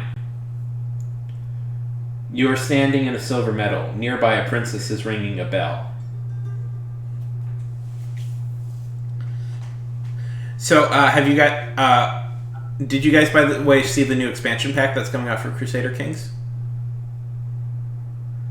No, I don't play Crusader Kings. I don't know anything about that. But the showrunners do. I'll be right back, by the way. I just gotta go run to the bathroom. I'll be back. No problem. No. Callie, you're doing okay. Iberia! I'm very excited for Iberia. I always think Iberia is like one of the most fascinating, especially at that time, it's like one of the most fascinating historical places.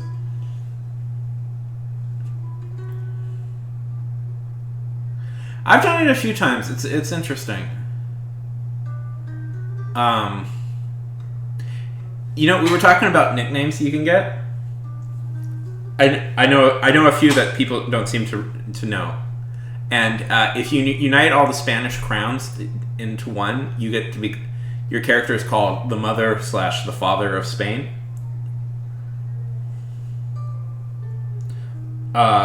Here's a fun one. If you manage to restore the kingdom of Cornwall, you'll be called the Trojan. We're actually listening to Andalusian music at the moment. Yeah. Have you guys ever successfully founded the Kingdom of Cornwall? Or that one's a fun one.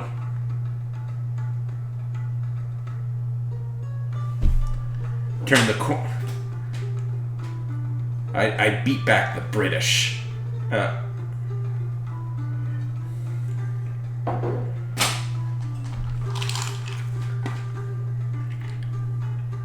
Right, yeah.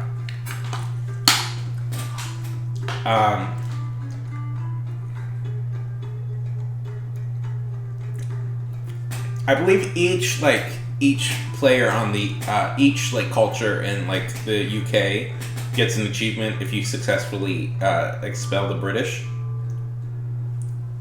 I believe if you manage to totally take over, if you're Wales and you manage to take over, you get the Great is one.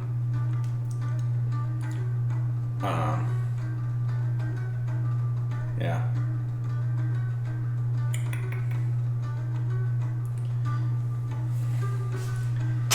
You have to try harder. Africa is a lot of fun. Africa is the hardest one. No, wait. That's ridiculous. There is one harder. Have you guys ever managed to successfully secure the Kingdom of the Northern Sea? Because I spent 2 weeks trying to do that, and I just kind of gave up eventually on trying to secure it. You know, let's change this to just chatting, because this is more what this is.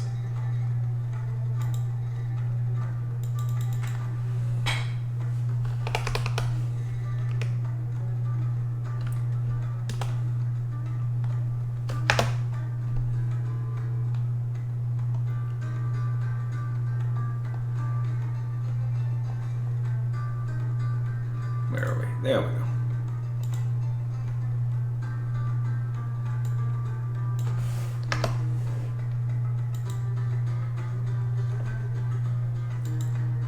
Got it. Ha! Freaking app.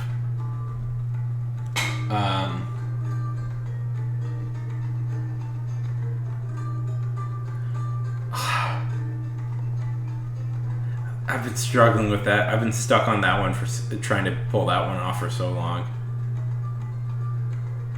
Yeah, that's probably the only way to really do it.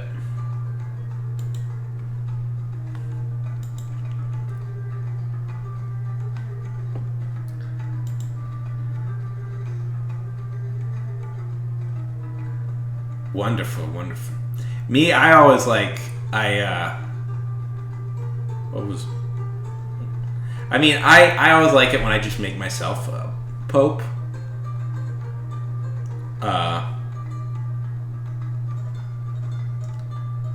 You know. I know there's one thing lately where people have been trying to bring all the heads of the religions under one rule. Because you can if you can yeah, that one's fun. Ugh. See, eventually, you just have to make yourself pope because, as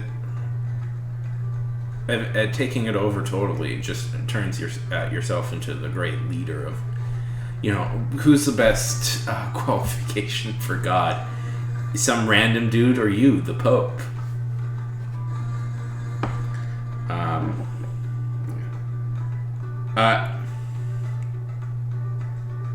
Wonderful, wonderful. Have you guys ever played? Do you guys? I was doing an India run lately. I've never really tried the India uniting India, but that one's been interesting.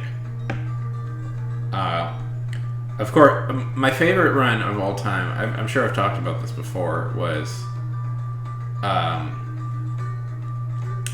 was playing the Mongolian. I was playing in Asia, in the steppes,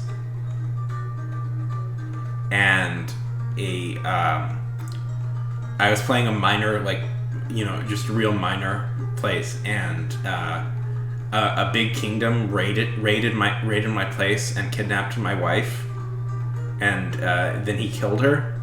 So I spent the rest of my run swearing my revenge against that guy, and I slowly but surely decimated his entire kingdom, and then had him. Then after I destroyed it all, I had him killed, and thus my revenge was complete. That one was fun. Right? Yeah, that's like a perfect revenge story right there.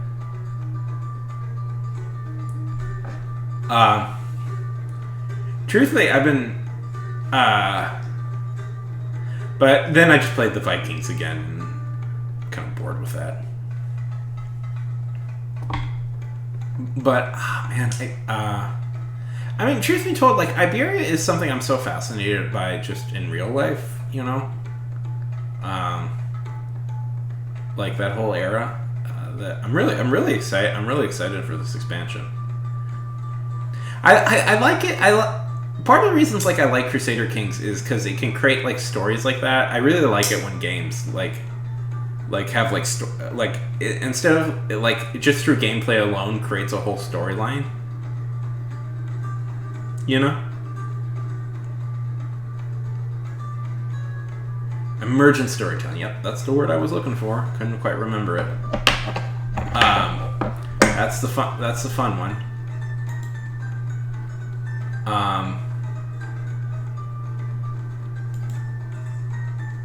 I'm trying to think of other games like that.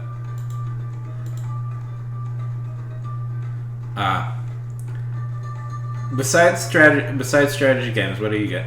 Are you guys excited for the Stanley Parrot? Yeah, I've never played RimWorld. What's RimWorld like?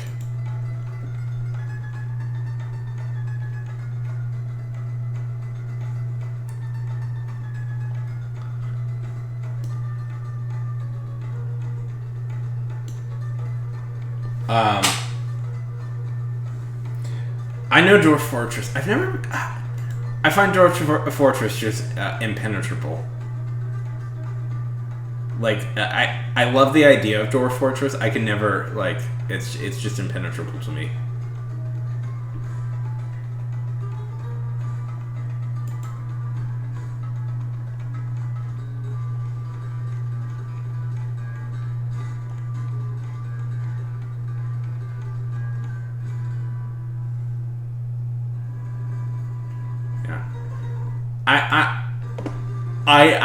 I will be the first in line to like buy. I'll be the first in line to like get the because I know the there's a they're doing a much more polished version that they're gonna sell. I know that's gonna come at some point down the line in like 20 years or something. Like, because I know they've announced that they want to do that, and I think I'll try and get into it when that gets released. Okay, I'm back. You're back. I'm back. Back again. The question, Funk, we've asked, the question's been asked if you've ever played Dwarf Fortress. Have you ever played Dwarf Fortress? No.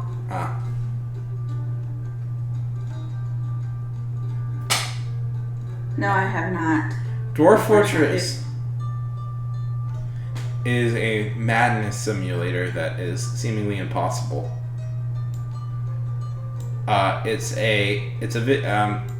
It's considered the most accurate simulation of all time. Or not accurate, but it's like the most intense simulated game of all time. You know, and it goes into like deep like intricacies about like all the things you can do. Unfortunately, it's right now it's near impenetrable in its current form right now, except for the very obsessive people that play it. But There's supposed to be a more polished form coming any year now. Yeah. Any day, any year now. Yeah.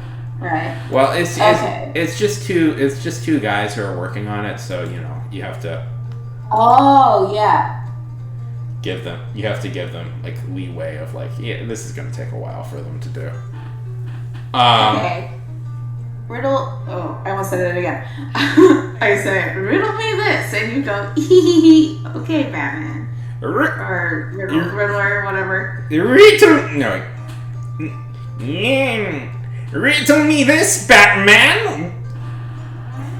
What has 8 legs and a machine gun? I would say a spider with a machine gun. Yes! How did you figure out my genius riddle? Get him, machine gun spider! Okay, this is kind of going back just a bit. Let me first say, no, I haven't played Dwarf Simulator, or not Dwarf Simulator. Dwarf Fortress. Say that. Imagine something called Dwarf Simulator. It simulates being short. It simulates being shorter. And like having to be like a miner. Yeah. Digging for gold. Okay. No, I have not played Dwarf Fortress, but it does sound interesting. And because you mentioned that it's only the 2 guys working on it. Yeah. Have you heard of this game that's supposed to come out for a while called Stray? I have not heard of this game. Tell me of this game. Stray is a game that I saw being kind of pushed around a while ago, and I found a Kickstarter for it like years ago. Oh. And what they had on the Kickstarter was really like, I don't know why, it just intrigued me. It was basically you solve mysteries as a cat, and not like an anthropomorphic cat or like a talking cat, just a cat. I like it. I know there's I've been wanting that game to come out ever since I saw that Kickstarter. Yeah. And I think it's just a couple people working on it. Yeah. But there's a page for it on Steam, and the moment it's available, the moment it comes out, me and my sister are playing it. That's fun. Let's see. How do you... STRAY. AYK.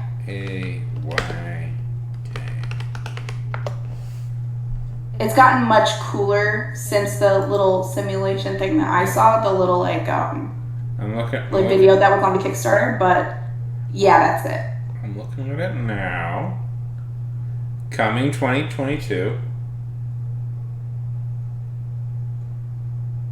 They said that like in 2018 as well. They're like coming in 2019, coming in 2020, coming in 2021, and now it's coming in 2022. So there's really no knowing when this will come out, but it, as somebody who's not a gamer, but it's slowly building my vocabulary on terms, it feels very much like a cat solving mysteries in like the world of cyberpunk.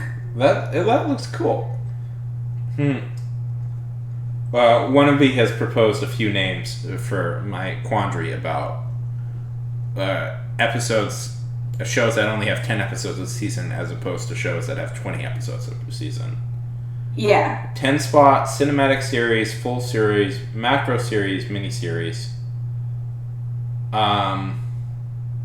Yes, we should take miniseries back. Maybe miniseries is the best name for it, and then limited series could take over what miniseries used to mean, I guess. Yeah. I do like cinematic series. I think that seems like a specific thing as opposed like where it's like one. I like that 10 spot is more broad. I like that. That's more casual because I guess I was looking for something like tweeners, for like TV shows. But all good ideas. I like macro series. That's a fun one. So yeah, I mean, because they always call those smaller shows miniseries. So if they're miniseries, then logically the bigger ones have to be the macro show, the macro series. Yeah. I don't know. So, mini-series, meaning like, help me just understand, the show would only run for 10 episodes, but there wouldn't be like multiple seasons. Well, okay, so a miniseries used to mean that it was a series, it was a show with a couple of episodes. It was a show, but it only would last like one season, you know? There'd only be like 5 or 6 episodes, and that's all they would produce. Yeah. But they kind of perverted the meaning of that a long time ago, you know?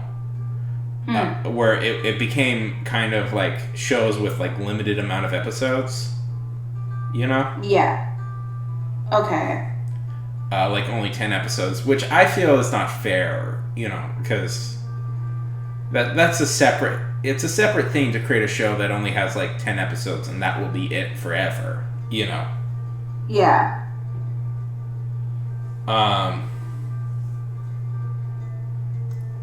And, because I was trying to talk about, like... Yeah, true Ty Skinner. Yeah. Because I was thinking, like, I wouldn't put, like, Severance in that category. Yeah. Even though it's a 9-episode season. Yeah. And also, like, length of episodes.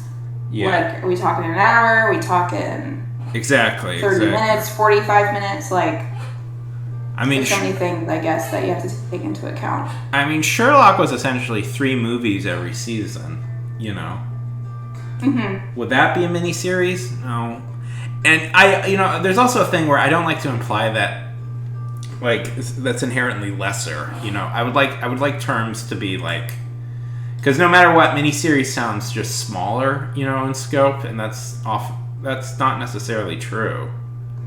Yeah. A cinematic series is, you know, I'm more inclined to as an idea, you know? That to me feels like a more accurate term, you know? But then... Yeah. What else could you really say?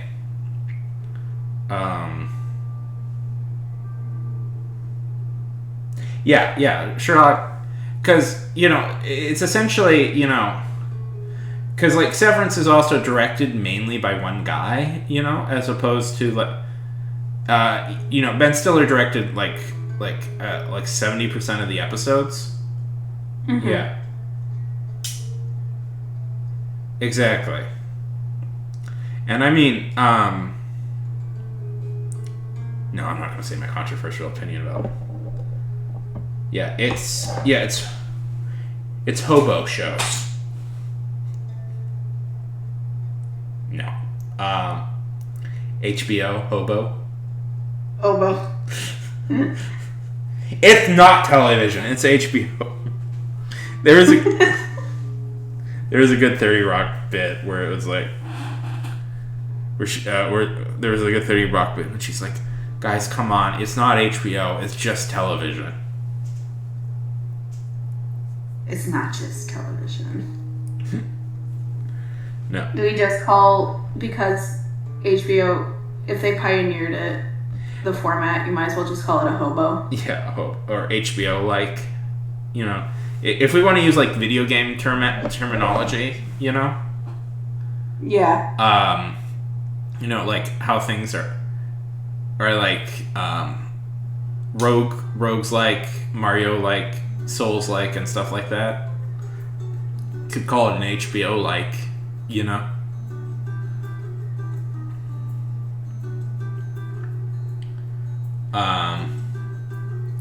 Yeah, but Black Mirror also fits into maybe more pressing. Black Mirror also fits into a. I feel bad from joking about unhoused people. I said I had to say it twice and then immediately feel bad about that, but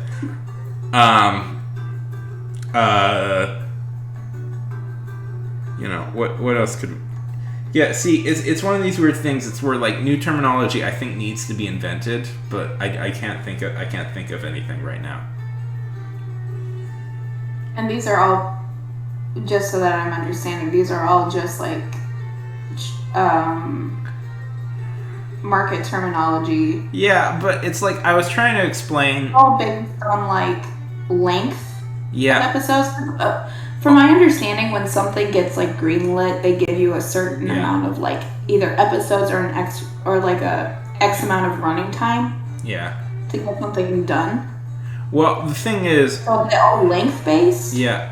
Or well, it's just I want something that easier for me to describe things, you know, because I was just trying to describe like the difference between, because my thought process came out where I was trying to think of the difference between like Lost and Severance, because Severance is getting compared to Lost a lot, but I think Severance, and I was saying like if Lost was made nowadays, it would have like 8 or 9 episodes every season, as opposed to 20, and I think it would be remembered as a better show if it did that.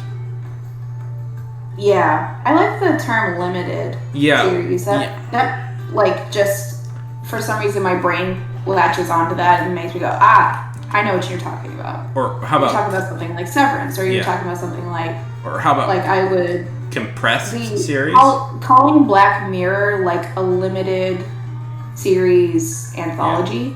Yeah. Makes like all the sense in the world to me. Yeah, but I was trying to explain, like, I think if Lost had like cut down the episodes, it would be a lot better, but I just don't. It was very annoying to try and explain that, where it's like if it cut. Yeah, that's the thing. How about compressed series? Or compressed. Or Crucible. If we want to get artistic, how about a Crucible show, as opposed to a,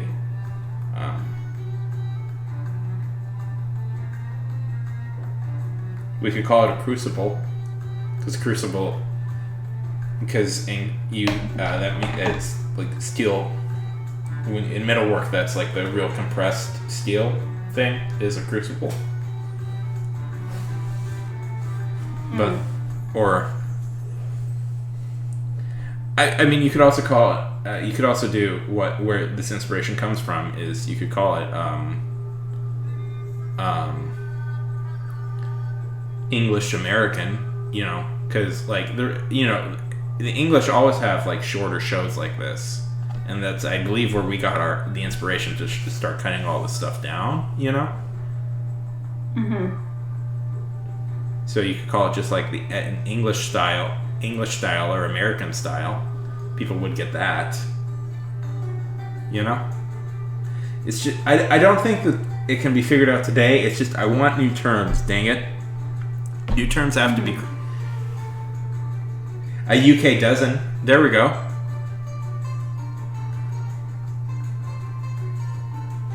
I just want new terms. Yeah.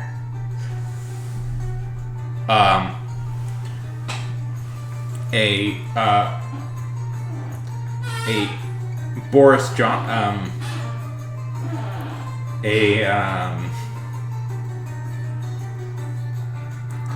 I know for the smaller one we'll call it delectable English food because there's so little of that. Oh, unleavened.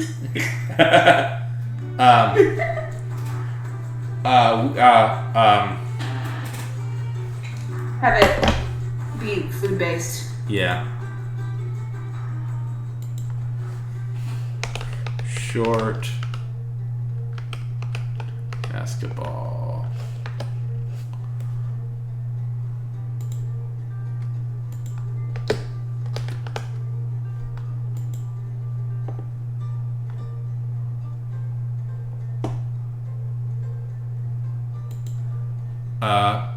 We'll call it a Muggsy Boogs, who was the shortest basketball player ever. There we go. A Muggsy. A Muggsy. Makes perfect sense. Because he was short, but he packed a lot of skill. And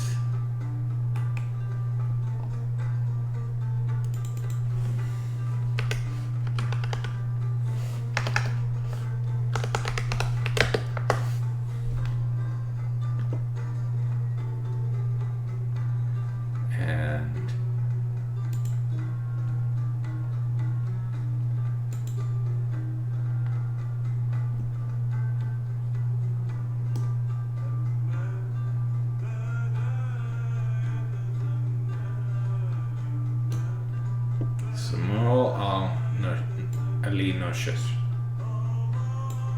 It's a Mugsy. It's been decided. Mugsy. I'm down. Yeah. Spread the word to all TV. Spread the word to all TV writers. The term has been decided.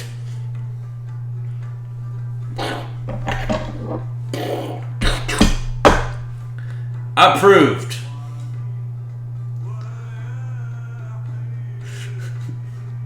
The Court of Television convenes. Name is decided.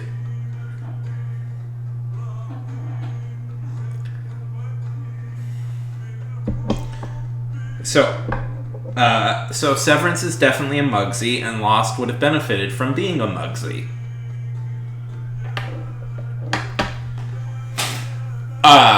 See, isn't this much cleaner to say? And I feel most TV shows now, most like more acclaimed shows, are now Mugsies.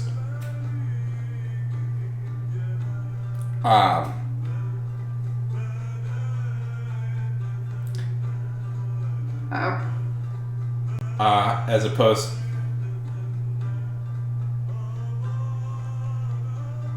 Exactly. Because if it embraced, mugsiness, and accepted its, it would have been much. I think it would be much more remembered today. Well remembered today. It just needed to go full mugs.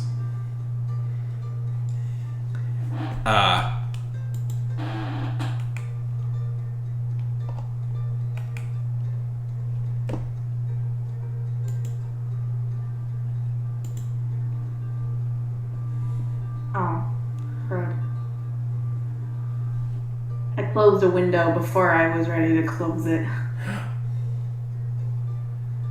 Maybe it'll still work, I don't know. Let's see. Paul Sturgis was one of the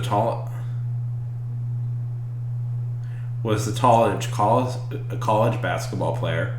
So we could call a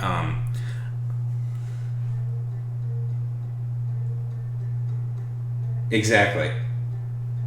See, I like it. we could call like shows with 20 plus episodes a Paul.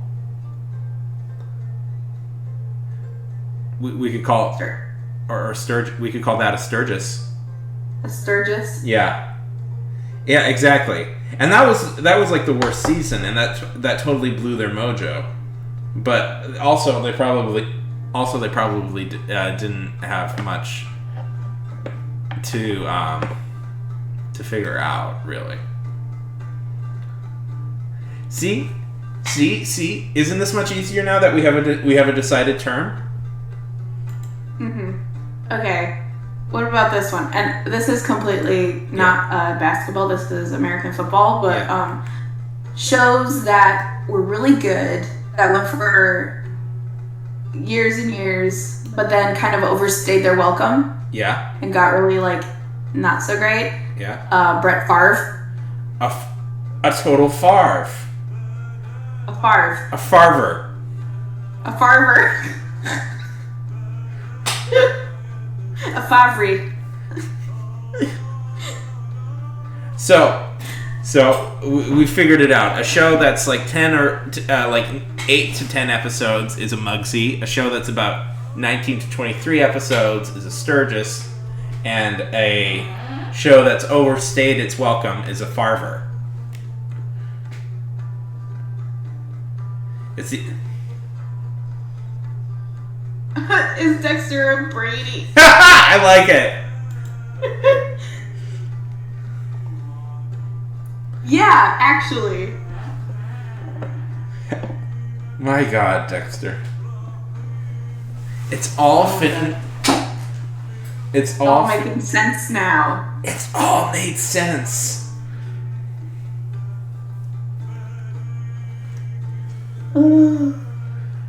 Are you getting tired, Funk?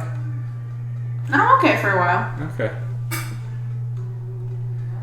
We've solved it.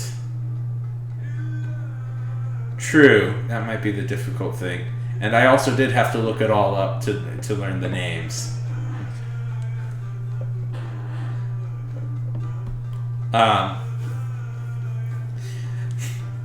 That will be the difficult part. Here's what we do. We get several buses. We drive it down to Los Angeles. And in the night, we take TV writers. We you hook them up to the Clockwork Orange machine, Ludovico thing, and play just hours of sports. They'll come back knowing what's going on, or gone totally insane. One of the two. Oh, really off topic, but one of my friends recently had to have eye surgery. Yeah. And he sent a picture in one of those, right before his surgery, one of those contraptions with his eye just completely propped open. Oh, God. Like, completely. Like, I could see the entire circumference of his eyeball. And that, like, I don't know. I might be too scared to be friends now after seeing that. It's just too intimate, the eyeball. It's too intimate. Right? Exactly. That was exactly the Friday Night Lights Writers Retreat. I think Friday Night Lights happened not too far away from me, so that's the actual school that that's based on is not too far away. Friday Night Lights.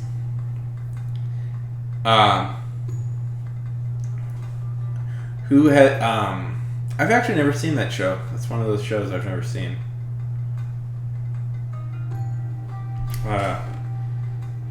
What other?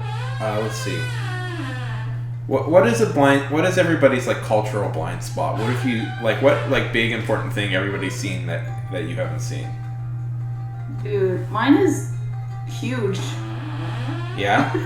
Every time you're like, have you seen this? Have you seen that? I feel like, here I go, exposing my blind spot again. Well, I will say this, not to be mean, but Pokemon may not be the most important thing in the world to experience. I mean, I definitely experienced it through, secondhand. A lot of people close to me were really into it. I just never did, I was a ballerina. I was a little ballerina in class, and I wasn't out trading Pokemon cards with the boys, But I will say, I guess I shouldn't count Lost because I did technically watch the first season, and I was really into it, but I couldn't stay into it. Yo, you haven't seen Die Hard? But it's the best Christmas movie. Let's see. I was curious if there was a ballerina Pokemon. There is. There's a Pokemon for everything. Yeah. There's sure. There's a ballerina Pokemon. Yeah, that one. What's her name again? Its name? Maria? Yeah. Curlia? Yeah. Yeah. Truly the best collection.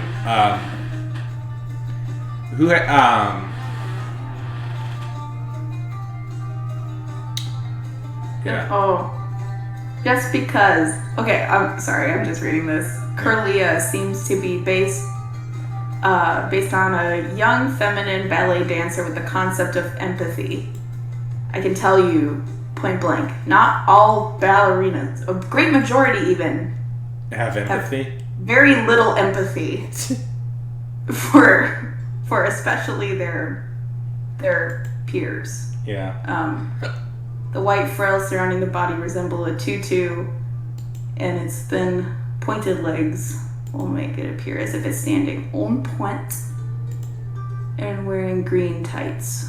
Its hair is tiled into pigtails. Also, if you had pigtails, you'd get kicked out of class. Really?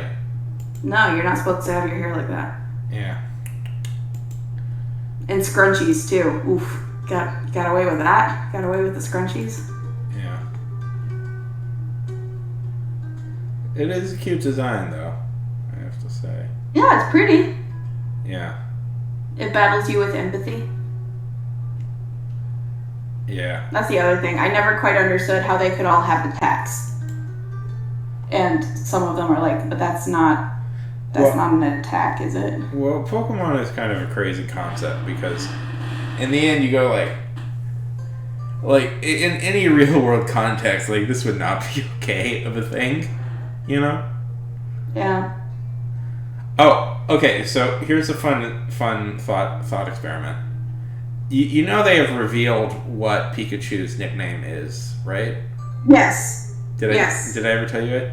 Do you guys know what I saw you posted it. Do you guys know what it is? I'm gonna let the wannabes ask. See if they can figure out what it is. I may or may not have found that on your Yeah. either one of your social medias. On my TikToks. Yeah, maybe. On my TikToks, it's John Luke Pikachu. It's named after John Luke Picard. And you think I'm lying? I am not lying. He's not. I am not. I posted this somewhere. One second. Let me find it. Jean-Luc. So, but this invites a bigger question that we must answer. And this is potentially the biggest one we will ever answer. Does that imply that Star Trek as a television show exists within the Pokemon universe?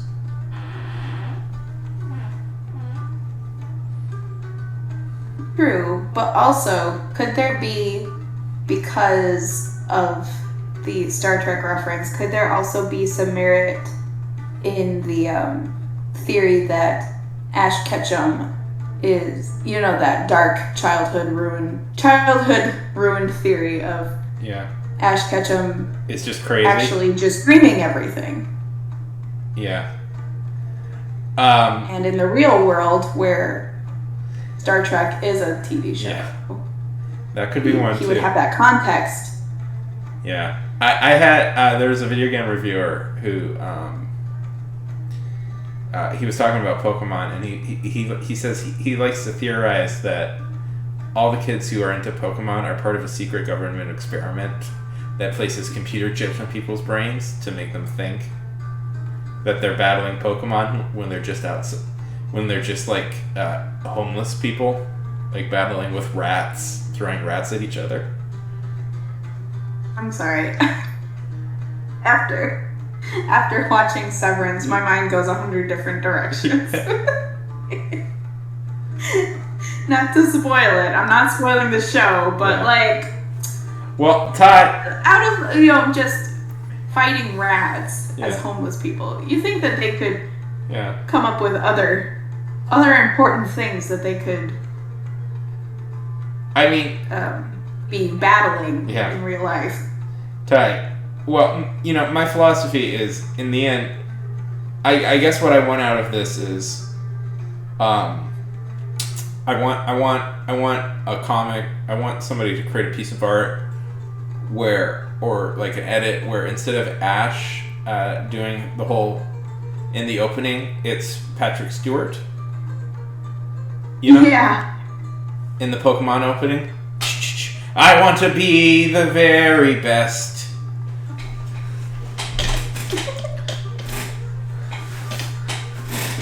Oh my god. That's what I want. Yeah. Maybe I shall. I should put out a T-shirt where it's Patrick Stewart like throwing a Pokemon out, and he's doing the Ash thing. Picard. Yeah. Standing like at the helm. No, it's not Wesley. And with a Pokeball in his hand. No, it's not Wesley. Nope, it's Jean-Luc Picard.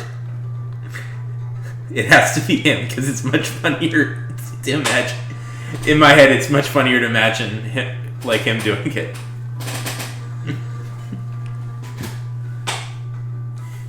I'm sorry. I have to make the executive decision here. It's Jean-Luc Picard.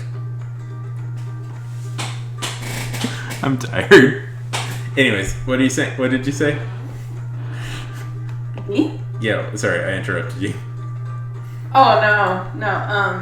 I was saying a shirt with Picard at the helm of the ship and with a Pokeball in his hand. Yeah. Or with, lightning around it. And be like, if you get the reference. Yeah.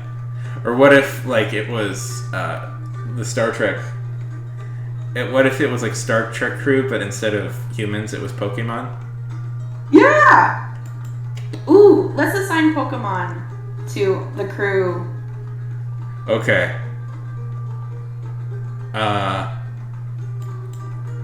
Oh gosh, what would it be? Well, the captain is obviously... the captain is obviously Pikachu. Yeah. Worf, the security guy, would be the boxing one. Or what if it was Onyx? Ooh. Yeah, oh my god, that's perfect. What else could we do? I know people who run a Star Trek podcast. It would be very fun. Okay. They would be very into this conversation. Okay. Who's Riker? That's the main question. Who has the raw sex appeal of Riker? Lucario, obviously. I don't know why. I just know Lucario from Super Smash Brothers. And it could be Mr. Mime. Yes. Should they all be tiny little baby Pokemon? No, it should be different. More evolved versions. I can see Lucario, but Lucario with a beard.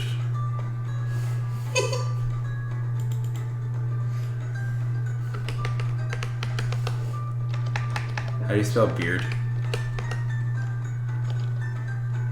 How do you spell beard? Beard? Yeah. B-E-A-R-D. B-E-A-R-D.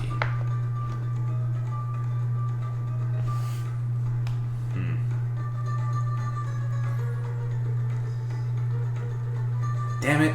I'm seeing no Lucarios with beards. You have failed me, Internet. Sulking, yeah. Who's the ensign then?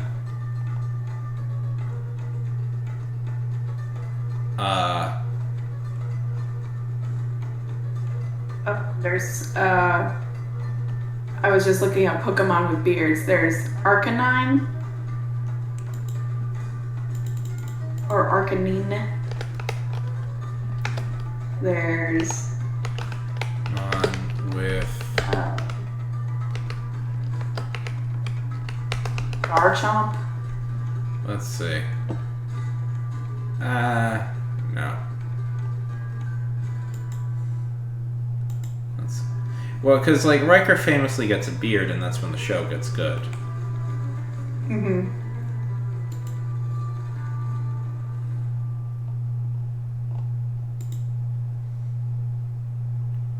Oops.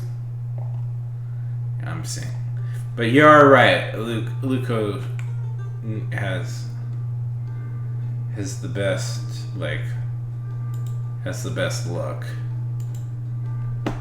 That's who all the ladies would be crazy over.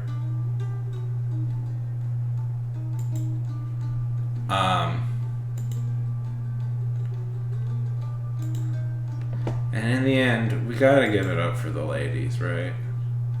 Mm-hmm. Um, Do we just go basic with like Eevee or like what was the ballerina one? I'm trying to think of female Pokemon. I'm coming up blank. Well, technically, they're both female and male, but then again, some are very. It doesn't really matter, I guess. Yeah.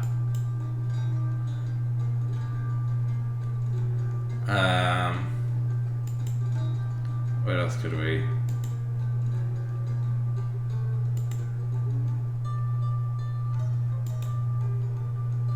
I don't know.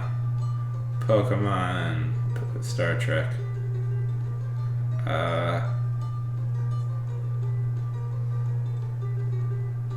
Let's see.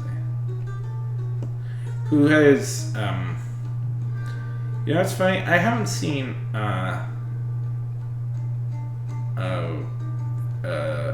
the detective show, Detective Pikachu. Has anybody here seen Detective Pikachu? As in, like, the show or the movie or? The movie. I never saw it. No, I haven't seen it.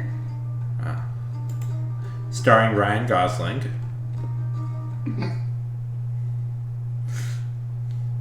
I know. I just procrastinated on seeing it.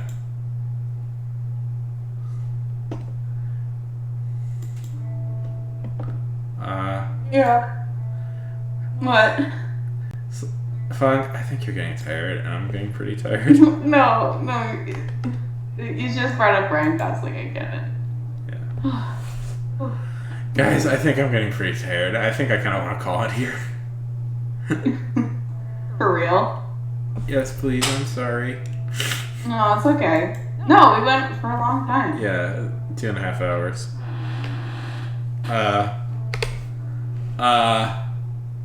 I guess that maybe I am tired. I'm starting to lose grips on the conversation. Showrunners, wannabes, it's been wonderful. We're gonna raid somebody, and maybe at some point check out potential new podcasts coming from me. Maybe. Yes. Maybe. This was a fun. Especially if you lack real human contact. Exactly. In your life. Ooh, that's real human contact in your life. That's a good phrase. Yeah, I like that. Yes, that's good. Okay, we're gonna raid. Okay, talk to you later. All right, have a good night. Yay! We're gonna raid my buddies at Stab here.